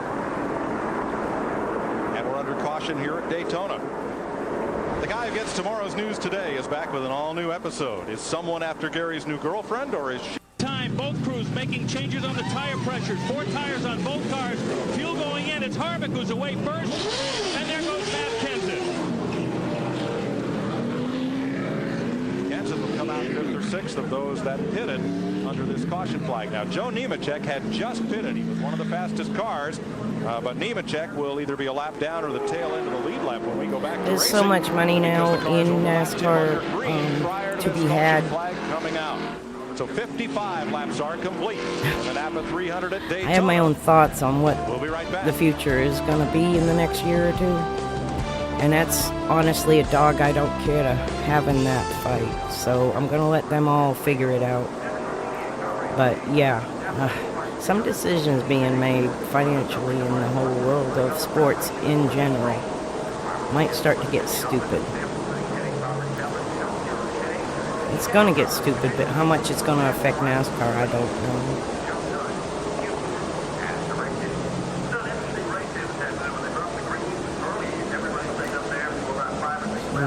We'll see what happens, but I'd much rather move in my little town and monitor the situation, but nothing I can say or do is going to change it. A lot differently at the end of a long fuel run than at the beginning. Yes, I did, and I noticed everybody. That's a durometer, measure like trying to get it the better, tread. And you can count on one thing. Some cars that might not have been up to full song, they'll be better now because they did get to work on them. For some of these teams, it's the first time they've had a chance to make adjustments on pit road, and you see the official indicating 1 lap to go, and we'll go back to green. Ralph? A lot of the crew chiefs. By the way, if you measure the tread in one spot and don't do all 3, you're losing important data. Crew chief for Tony Stewart's entry in tomorrow's Daytona 500. Taking a look at the tires off of Geoff Purvis's car. In talking to these gentlemen, you see one edge of that tire isn't touching the ground, so they've taken that whatever 12-inch tire and they're losing an inch or so on one side. See, there's no tread. Show you what happened here on pit road. I mean, there's no going out and around, wear. So you changed your 12-inch tire into an 8-inch without knowing it. So Ackerman is most important. You can see the Jackman completely on top. Gosh, they're weed whacking outside. He's going to walk right through so much poop. My dog just booped. Jackman is George Landers. Mark Martin's Jackman. Good God Almighty, he's going to be so mad. He's going to have dog shit all over his feet. They haven't weed whacked back there in a while. So I'm not stopping them. But I meant to go out there and rake before. It is Friday. Look at a pit stop. Here's the NASCAR official in silver as the team goes to work. Jackman to You hear the weed whacker? right side of the car, and in 2 seconds that car is in the air and tires are being changed while 11 gallons of fuel is dumped in here at the rear. As the tire changers come around to the left side, the fuel man gets his second can of gas at the back of the car. 9 seconds have elapsed. What a funny graphic. Second can of fuel is in. Catch can man signals okay, and in less than 17 seconds, you're back on track. Ron Hornaday came into the pits first. He is now running in 7th. I feel so bad for that guy came in second, whacking, went out but you know, second. Kevin Harvick, third won't be to the third. only dog Kenny poop he Wallace steps held in on to fourth. today. Terry Bonnie Oh, lost to Jesus Barber Christ. on pit road as well. Dick I Berger. feel so bad. George Landers is Dick Trickle's Jack. I didn't get out there in time. Early. God, it's only 9 a.m. in there here. Usually they don't come to this end of the park till the end of the day. I was going to get out there and be a nice little tenant and rake up all the little poopies from my pop-up. That's playing tough. I'm going to tell you, though, these guys are athletes. I've actually watched them jump with the jack in their hand. Jump I ought to go outside and say, love you. So sorry I didn't get the poop out. Don't hate me. But I'm only going to be here a couple more weeks, so I've got to stop caring about stuff that doesn't matter anymore. Jones down the back straightaway there was Hornaday. He was actually up under the car in front of him. Here's Jones sweeping to the outside and looking for the lead. This is one of the most dangerous parts of a race on a restart when everybody's Oh pushed boy, together. guys. They've got new tires on their cars and they'll take chances that they wouldn't normally take. Well, Ned is not just racing at full speed on that restart. It's a 2.5-mile drag strip with 4 left turns in it. Now, Joe Nemechek that's out front right now would like to see a caution. He made a pit stop not long ago, so he's fighting his way to get back in the lead lap right now. Oh, Mike McLaughlin down to the inside of the racetrack on the apron. Either the Goulds Pump Chevy's in trouble or Katie is about to give birth. The stork is still circling. I bet the car is Yep, I'm afraid so. Yeah. Sounds like a motor. It was like, Kenny Wallace, here a little bit. Jeff Bruce, number 4, trying to put the move. Adam Petty, 45, just ahead. Boy, you can see the cars dancing around in the corner there. They're not very stable. 9 o'clock already. I'm not doing too good fast forwarding, am I? Oh, here we got another wreck. Adam Petty. Hornaday. Yes. Hornaday. And Casey Atwood. Casey Atwood. For the second time, Casey Atwood has come to Daytona, and his car has gone home in the dumpster. And there's Elton Sawyer in car number 98, one of the 3 Fords in the field. There's Adam Petty's car.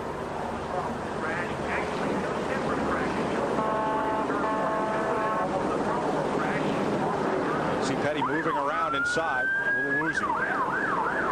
He's not doing well. Yeah, there was actually 2 wrecks there. They went through the wreck. Back near home in Randleman, North Carolina. Had some surgery about 10 days ago. Hope he's okay. Jesus Christ, he's so not knowing where he's at. Yeah, he's a little groggy there. I tell you, they take him over to the care center here, and it's Bless his heart. well-staffed infield here, hospital that they take all the drivers. It's mandatory you go once you're Jesus in a Christ. break here in Daytona. The turn 1 crash was Talk Hut about a Strickland concussion right and there. Chad That's what it Chaffin. looks In the like. backstretch, Elton Sawyer, Adam Petty, this car, Ron Hornaday, and Casey That Atwood. was so disturbing. They go so fast here. Off there, Adam Petty was in trouble. He actually went down on the flat there and then back up. Could it have been that he maybe cut it from that other accident back there, came through that, and then it went flat as he came off that turn? You're Did they exactly show right. it? I didn't get to see it. Okay, here it is. Evasive action, getting down. You see him starting to get a little more active now. Infield here, hospital. See, the cars are all bunched up together going into the turn. Okay, right there, you can see the 77 car, Chad Chaffin, getting in trouble. He goes up and collects Hut Strickland in 61. Fire breaks out as they slide along the wall, and you can see many other cars involved in the accident just behind there. And some cars taking evasive action, getting down on the flat part of the racetrack and coming on around. Now, whether when they came off of that flat part, that caused the second wreck, don't know yet. Well, Elton Sawyer got into those 2. That's what damaged his car, and there was one other car that hit the 2 of them. There's the aftermath.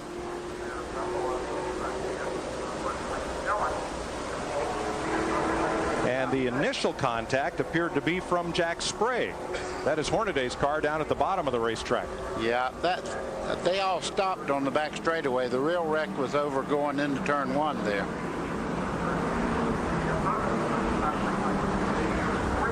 Wow. Looks like fuel pump broken off one of those cars up in the left front location.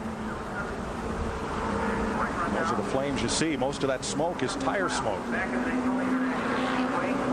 The bird getting the hell out of there. You see that? The best news, everybody climbed out. Okay. Alrighty, we go back to green. Season this way, but we'll have to come back and run hard. Dick Berggren. Elton Sawyer had the fastest Ford in the field, but this thing is so wrecked, 2 mechanics had to jump on the hood and beat it down so he could find his way to the garage. What did it look like to you out there? I know we went off in the one there and was behind the 51 car, I believe, at the time. We're on the outside, and 77 car, I don't know if somebody got into him and lost a tire or whatever, but he turned sideways, and we went high to try to miss him, but you know, he didn't have anywhere to go and came back up the racetrack, and it's really tore the front end of the Lysol car up pretty bad, but that's just the way it goes. We'll just try to get it fixed and get back out there for as many points as we can, and look forward to Rockingham. Todd Bodine is also here in the garage. They are changing a radiator. Debris went through it. Mike? Jason Jarrett in the pits for an extended stop. Couple more cars behind the wall, and there goes Adam Petty's. The Napa Auto Parts 300 on CBS continues after this message and a word from your local CBS station.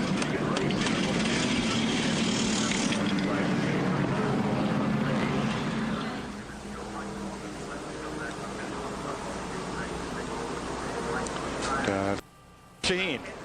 One of the great things for Ron Hornaday is he's one of the drivers in Dale Earnhardt Incorporated. That means you get a lot of extra brain power. Look at Steve Neal here working the torch. Just behind him is Dave Charpentier from Steve Park's crew. He's over here. He's a former Winston Cup crew chief. And at the front of the car, Dale Earnhardt Jr.'s crew chief and car chief, Tony Eury Sr. and Tony Eury Jr. A lot of brain power working on this car right now. Bill Stevens. Ralph, Todd Berry is the crew chief for Kevin Harvick, having a great run today in second place. You made some tire adjustments. The last pit stop, air pressure. Is the car any better now? Yeah, well, we hadn't run long enough here to tell. It's longer in the runs, you know, things seem to get a little tight, but Kevin's doing a great job in this AC Delco Monte Carlo, and we just keep riding here under caution a couple more laps. We're going to make this thing on one stop. Have you talked to him about the strategy here? Will he just sit tight for a while or make a run, or what have you guys been talking about? No, we told him if he wanted to lead a lap, he could, but ideally we really don't want to lead a lot of them right here because it's kind of marginal on the gas thing, but I think we'll be fine. It'll be interesting to see how this plays out later. It's only Harvick's second career Busch Series start. He ran Rockingham last October, but was out of the race very early. Bakersfield, California driver, 24 years old, and with a great career opportunity here. Getting set for the restart, Buckshot Jones out front. Harvick, Purvis, Dillon, and Scott Pruitt up to fifth. Blackman tell him to hold it, hold it, hold it, and there's a green. Just a shadow of it, and here we accelerate. Two rookies in the top 5 as we go back to green.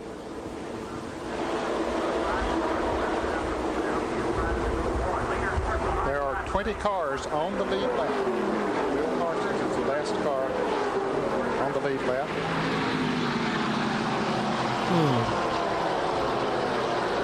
A late pit stop, perhaps trying to make it to the end of fuel. Cars on the lead lap started in the outside lane, lapped cars on the inside lane, so there'll be some shuffling here. Yeah, it was scary. I thought they were going to stay single file for at least one straightaway, but that didn't happen there. Back double file just behind the first 3 cars as they come off turn 4. Geoff Burgess back up here to the 3rd spot. Dick Berggren. Chad Chapin, you were right in the middle of that big accident. What happened? Well, I think we were actually at the beginning of it. We were coming down a short chute going into turn 1, and something just gave loose on the car. I believe we cut down a left rear tire. I know me and the 5 car made contact in the 20 pits, cars maybe on the lead lap. A piece of sheet metal in on the car or something. I either cut a tire down. 25 out from behind, but I don't really with think I did. damage or back in with damage. Everybody in the care center okay? Yeah. Adam was bruised up a little bit, but he's fine. And Casey and Hutt, they're doing all right. So no injuries there. Hey, good luck next time. See, drivers don't have the instant replay that we have. He did get touched, but it might have been after the tire was starting to go down or something. One of the lead cars, lead pack cars, Tim Fedor came in for a change of tires. Apparently he had a tire go down. He's going to go a lap down. Now there'll be 19 cars on the lead lap. And Mike McLaughlin's back on track after replacing fuel pump. 3 cars have broken away. Buckshot Jones, Kevin Harvick, and Geoff Purvis. And from 4th on back, it's 2 wide. Heavy traffic. Yeah, that's right now the only reason they're not running 3 wide is there's not room to get up there. They're kind of squeezing out right now. The cars are really on fresh tires, and they're going pretty hard right now. One of the most impressive runs here today has been that of Scott Pruitt. He started 19th. He fell back to 27th. Now he's in the top 5, and this is his first appearance on a super speedway as he gets ready for tomorrow's Daytona 500. Keep your eye on Scott Pruitt, number 97. Pruitt started his career in go-kart. Together. Johnny Allen, crew chief for Geoff Purvis, said, yeah, we don't have a problem doing that, but hey, we want to lead. Buckshot's crew said, yeah, we can do that. Purvis, See if they actually live up to it. Purvis is Dylan Kenseth Wallace. And by the way, it is his 41st birthday today. Walter This could be an early present. Here he comes, Purvis to the lead. Purvis, Harvick, Keller, and just behind LaJoy, him, Dillon. Nemechek. And also Dillon has Purvis a little just- interest in the Harvick car. He is the son-in-law of Richard Childress, so they may, team up and really go to the front. I think that would be a natural that they would. Mike Dillon, Dad worked with in, I think, 95, set up his little old race shop there with the 72, but I don't see the 72 operational anymore. They might have wrote that business off Right to the back of the lead draft, buddy. How'd they do it? because Went up high and the rest of them Dylan just is running clotheslined him for right on the inside and just motored right on by him. And Wood Brothers for some Now and reason. again, a group of cars can just overhaul a guy if he gets out of the draft. They just go right on If by they him. got the 21. I think the 21 has always been Wood Brothers, even in Busch, but I could be wrong. But I've always associated that number with them. The original David Pearson team. The old schoolers. We going yellow to the end. Let's see what's up. Chugging water into this engine as quickly as it can. Pouring out the hot water and putting in the cold water. Purvis overheating, leading. What a Goes a bummer. lap down as they complete those repairs. And Geoff Purvis will not be a contender to win the Napa 300. Kevin Harvick is out in front, and his teammate Mike Dillon has moved to second. Okay, Mike Dillon is in number 21. Then in Busch this year is Childress. So they got the 2, the 21, the 30, and the 31. Interesting. It's all part of the plot. I didn't know.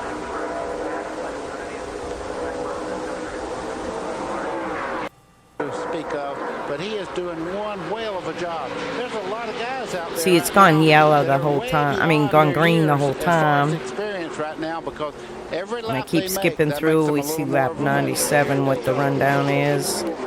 It was 20 on the lead lap. We're down to 18 on the lead lap now. Thursday's 125-mile qualifying races. The Gatorade 125s that set the... Uh-oh. Ah, shit.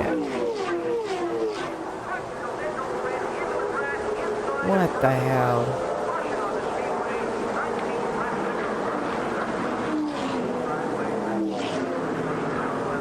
He's moving. Jeez, that's a wreck. Was it Sauter gun? I think. And a stinging sidewinder flyer from the tri-oval down toward turn 1. One car got in the back of him, and he went for a ride, and he's climbing out okay. Under his own power. They're not having to help him out. That's a good sight. I think that roof has been mashed down a little bit and closed the window area. Michael is a big guy anyway, and he's all Jesus, the room he has. Michael. Throws his hand up, waves to the crowd. Matei It was a Motorsports. wild ride. So Waltrip will get into the ambulance for that mandatory trip to the care center, which has had a busy day, and there is no sheet metal left of the top of that windshield and leading edge of the roof. On Michael Waltrip's car, you can see where the windshield was and where it's all pushed down. Look at here, ripped right through it. Is that abraded 1,000 feet down the asphalt? And you notice the windshield is made out of Grounded a off. substance that does not break anymore. So a long time ago, that would have went up in the grandstand. So they're going along with safety all the time. Michael was running in 6th position when this happened. He came by the start-finish line. Let's take a look at what did happen. He's going to get a tap here, Ned, as he comes off the tri. Oh no, they're too close. The guy behind him. Right Oh there, he Jesus. gets touched right there. Now this car goes way up in the air. When it turns around, you see it start to fly there. Turns completely up and pancakes Ow. right down on the roof. Side window That's what busted did all out. that roof damage you were talking about. Then it goes into a barrel roll. Side over Watch side. all four Many, wheels, many how much times. they Now touch it's the on ground. nose of car The and then front hits has touched hard the on the oh, back. there's the left. Right rear That is looked broke much now. like Ricky Rudd's flip here in See the 1984, broken trailer. and what was then the Busch Clash. Jesus Christ. Here's I another hate look. wrecks. Jay Sauter has a little push coming out of the tri-oval and just gets into Waltrip. And they were just coming out of the tri-oval, and at that point of the racetrack, you're almost car.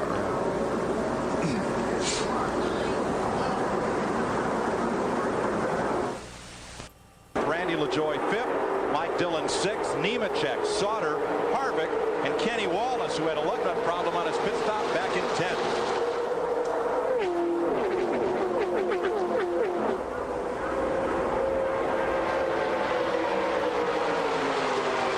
Jerry Labonte's been able to get himself a, what, about a 10-car length lead as those cars race side by side back there with the lap cars. Ned, all those cars on the inside lane are one or more laps down. Mark Green is the first one of those, and they're looking for running room too.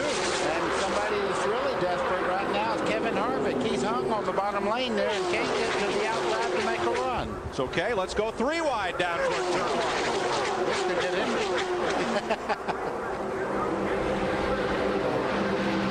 Well, now the miracle and the straight driving guy in the center, there was nothing happening there. All got through it. Backing up there, Jason Leffler, who's off the lead lap by 1. And Terry Labonte will have 80 Daytona starts worth of experience to figure out how to keep these young guns behind him.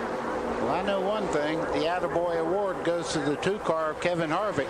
He made a move to the outside, passed about 5 cars, and now 17 on the lead lap, man. Again. Harvick and only his second Grand National. Oh, this don't look good in front of him. Oh, he's got brave and said, I'll hold you there. Because if a guy comes up behind you, it kind of steadies your car a little bit. Cushion to have a shot at Terry Labonte.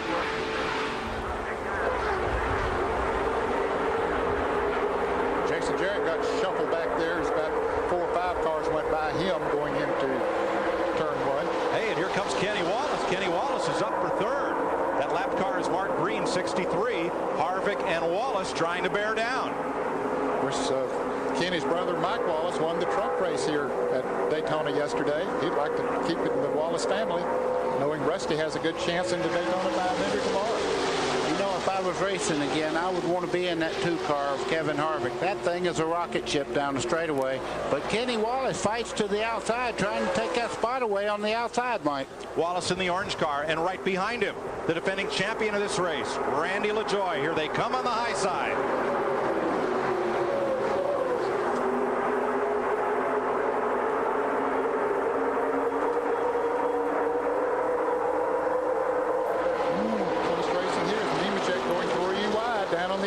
Keller is like kind of a monkey in the middle there. You don't really know what he's going to do. Makes it work getting around Jason Keller in the red and white number 57. When you got a car as fast as Nemechek, you can go anywhere you want. And Matt Kenseth in the 17 there has fought his way back into contention also. You know, when it gets close to showtime, you find out who has the muscle. These guys are going at it now. This isn't a dress rehearsal anymore. Kenny Wallace has lost his partner. Number 1, LaJoie, goes to the inside lane behind that light blue car of Matt Kenseth. Joe Nemechek in that silver car was down on the flat part of the racetrack as he entered turn 1. 17 cars on the lead lap. He is not the man in a position to win. But look at Labonte pull 5 to go. To get help from that draft that he's creating there. Now it's Harvick that leads the inside train, and now Labonte comes back down to the inside lane. That's where his car works best. Labonte going for his 12th career Busch Grand National Series win. And he knows as long as he stays up there by himself and they're double wide behind him, there's no way they're going to make a move to take that number 1 spot away from him. Terry Labonte is now I'll go over a little. I was wanting to keep the stream about 4 hours today. And I'll go over that time a little tiny bit to watch these last 5 laps, but You know, it looks like you'd want to be in the low groove because that's where Labonte is pulling them around the corners in the low groove. Well, he's really doing it pretty smart. He goes to the outside down the straightaways, the inside, this is and Busch back Grand out. National. He's keeping these guys from getting a good run on the Year draft clear. 2000. Harvick right in his tire tracks, Ned. Pull right down there that time. He did what you wondered why they were not doing that. Got right on the back bumper of Terry Labonte. And now the fight is side by side for third. LaJoie has to fend off Matt Kenseth at third place. 3 laps to go. Kevin Harvick trying to move up to take that line away from Randy LaJoie. He had to back off just a little bit there. He lost momentum. This is the time when you really got to control your run. You can't just like only take it if you can make it. In you know. See how they spread out so you get out of the person's draft, so you can gain a little bit of speed, but you can't do it on the turns at all. You can't hit that curb at all, as you all know on iRacing. We become a missile. Throws you across the track in front of everybody. Now they're smart. They're nose to tail. Kenseth is a rookie. Now, but here comes LaJoie again. 2 laps to go. Can you hold your breath for 90 seconds? Oh, yeah. Yeah, if you're running that well, you can do anything you have to do. Terry Labonte saying, please race, boys, behind me. Double wide there. He wants that double wide view that he sees in his rearview mirror. And as you said, he's driving with the rearview mirror. He's going to whichever car gets the run, which right now is the 2 cars he's going to try to pull right in front of him. 2 cars trying to go to the high side. Let's see if Labonte, he moves right up there in front of him. But here comes Kenseth, 17 on the bottom. He's going to draw even with Harvick. He's going to edge Harvick. He's going to have a chance for the lead. Here comes Kenseth. Kenseth got sideways off the corner, but they're side by side back to the start-finish line. White flag. Oh, God, guys, don't be stupid. Oh, geez, it looks stupid. With Matt Kenseth, we know he can go 3 wide. It's got that bad rhythm. Come on, guys, you can do it. But to be on the outside this time, he needs for the 2 You cars can to get do there it. very close Just behind keep him. driving. Nemechek is moving up. Nemechek is in the tire tracks. Backstretch. He's pushing the air there. It looks to me like we're drawing away. Matt Kenseth is moving out front. This is it. From here out, nobody has any friend. Cambridge, Wisconsin's Matt Kenseth has the lead. Nemechek side by side with Labonte. Can he get there? I think right now Matt Kenseth has the edge right now as they come off side by side. That gives him all the room in the world to work towards the flag. Matt Kenseth wins the Napa 300. That was a nice ending. Terry Labonte for second. Jay Sauter edges Kevin. I think he was a rookie. And from there on back, we're going to have to look at a lot of replays. What a race. 8th career victory for Matt Kenseth. 8th career victory. He's too Drives young. for Robbie Reiser in this Busch Series. Jack Roush and Mark Martin adopted Must have been his Kenseth, second brought him year. to Winston Cup in a car that Roush and Mark Martin own, and that's where he'll race all this season, is in Winston Cup. Mike, can you imagine they're calling him a rookie tomorrow in the Daytona 500? Okay, I was right. Stripe on his Winston Cup bumper all year. But he is a champion of the Napa 300. Kenseth led laps 10 to 21 and then the final 2 laps. And we'll meet him in victory lane when we come back. Second for Nemechek, Terry, Sauter, and Harvick. Not too shabby.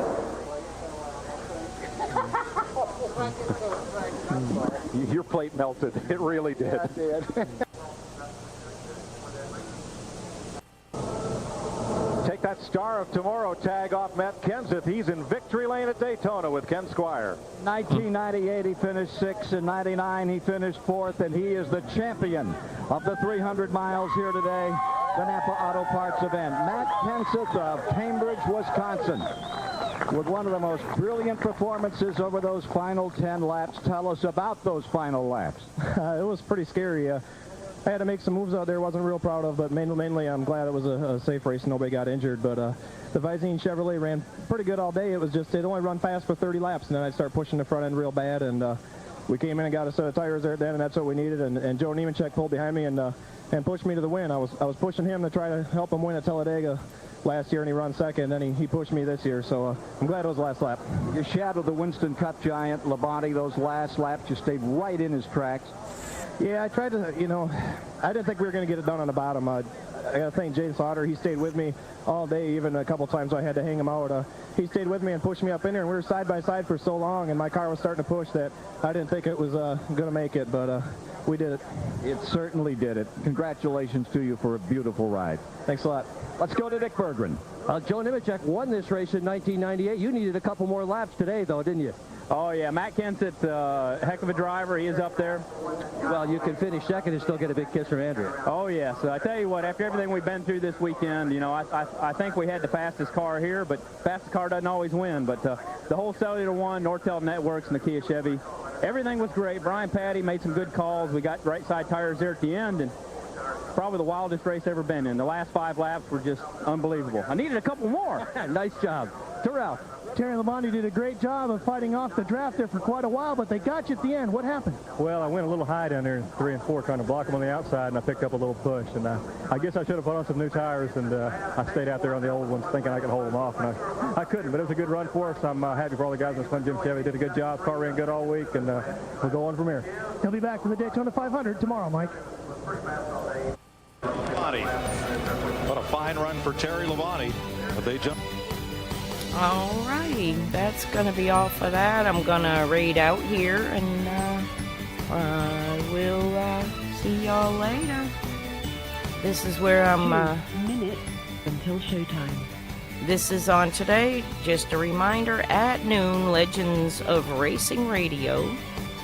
At noon, we'll have Ernie Irvin. As far as I know, I will double check my Facebook to be sure. Let's see. I will double check it to be sure.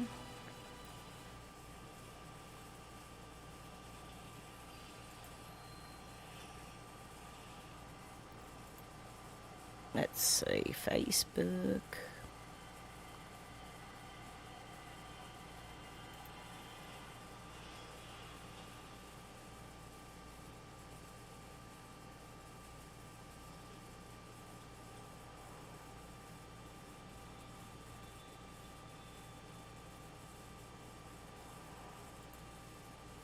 I'm still here. I'm just looking for the Legends of Racing radio show. I don't know that I'm getting those notifications. Well, no wonder.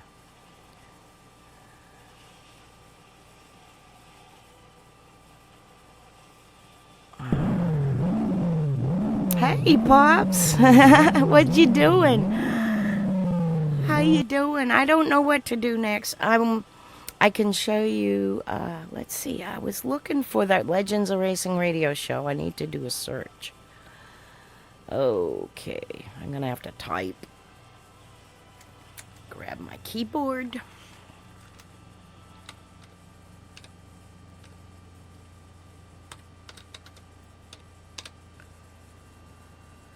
All right, let's see.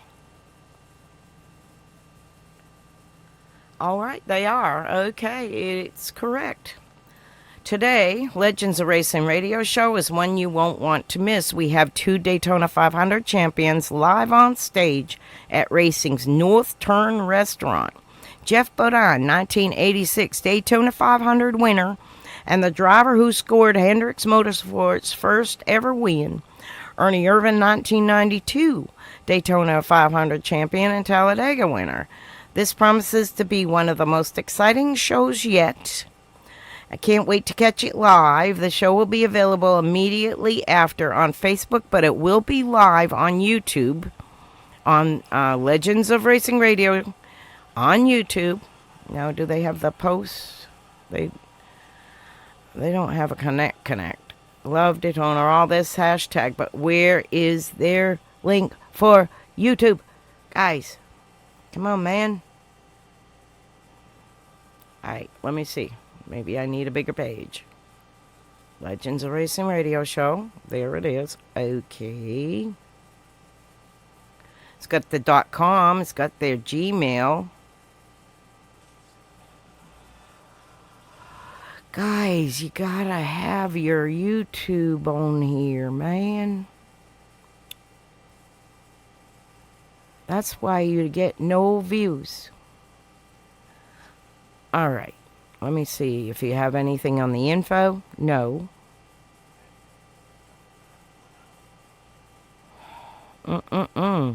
Mentions. No. Come on, people. This is why you don't have any views on YouTube. Oy vey. Alright, enough of that. Anyway, it is Legends of Racing Radio on YouTube. I had already brought it up and showed y'all, but I closed it out. And good to see you, Pops. You just woke up. I'll stay on a little bit. You know what I'm going to do is not worry about too much more racing right now. I can probably, you know what? I can play this Winston Cup series.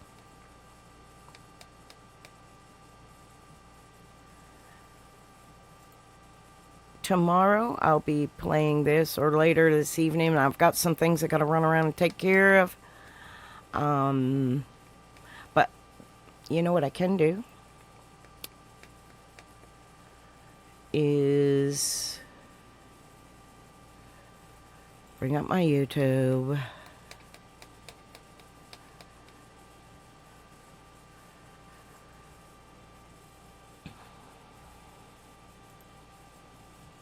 My channel. Give you a little brief. This is where I put all of my racing stuff, Miss T Motorsports, and I'll upload everything to here. Like it says 21 hours. I put all these up. Like I put 5 days in a row, or 4 days in a row, all at once. Boom, boom, boom. I did 4 days, so I'm missing 1 or 2. I need to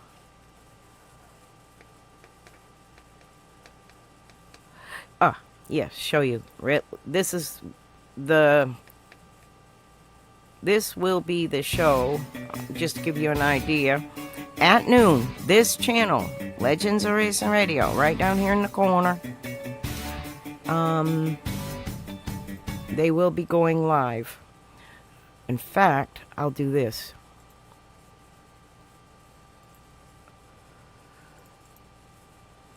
Put that in the chat. So you find your way back to that page. And that's where the interview with Geoff Bodine and Ernie Irvin will be for an hour today.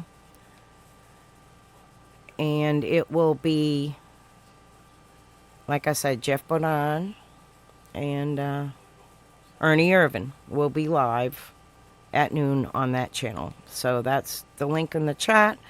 You'll click there. You'll also have to click live to get the right one. They don't have a coming up listed or anything like that, but it will go live at noon. I got the notifications on, but I got too many notifications. I get other things too. But yeah, I know, Pops, I love you, man. I was just ready to sign off. But what I'll do, before I sign off, I'll sign off showing one of my fun Love Valley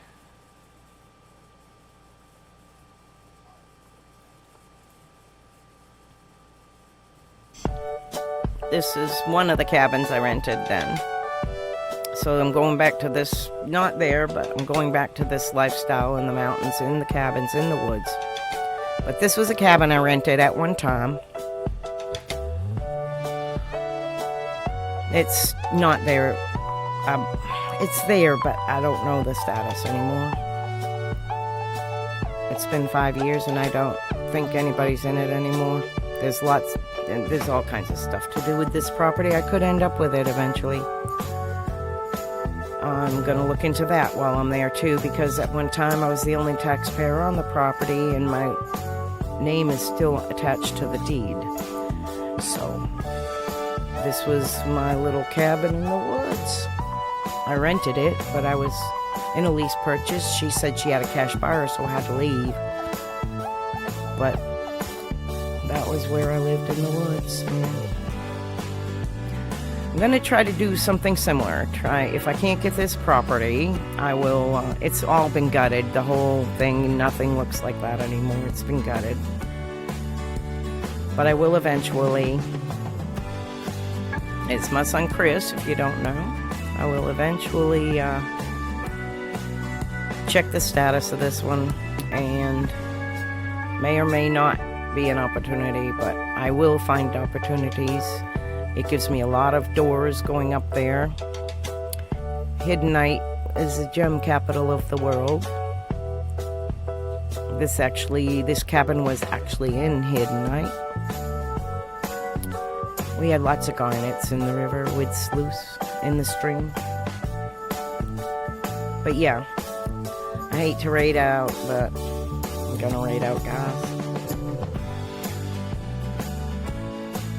Because I've got to get a bunch of stuff done today.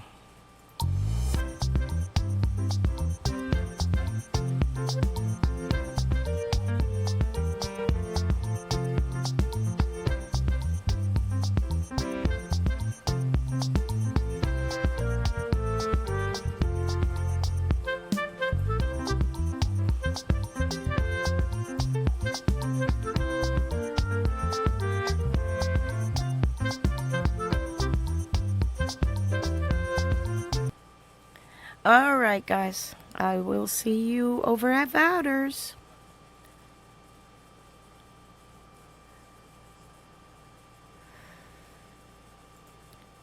Bye.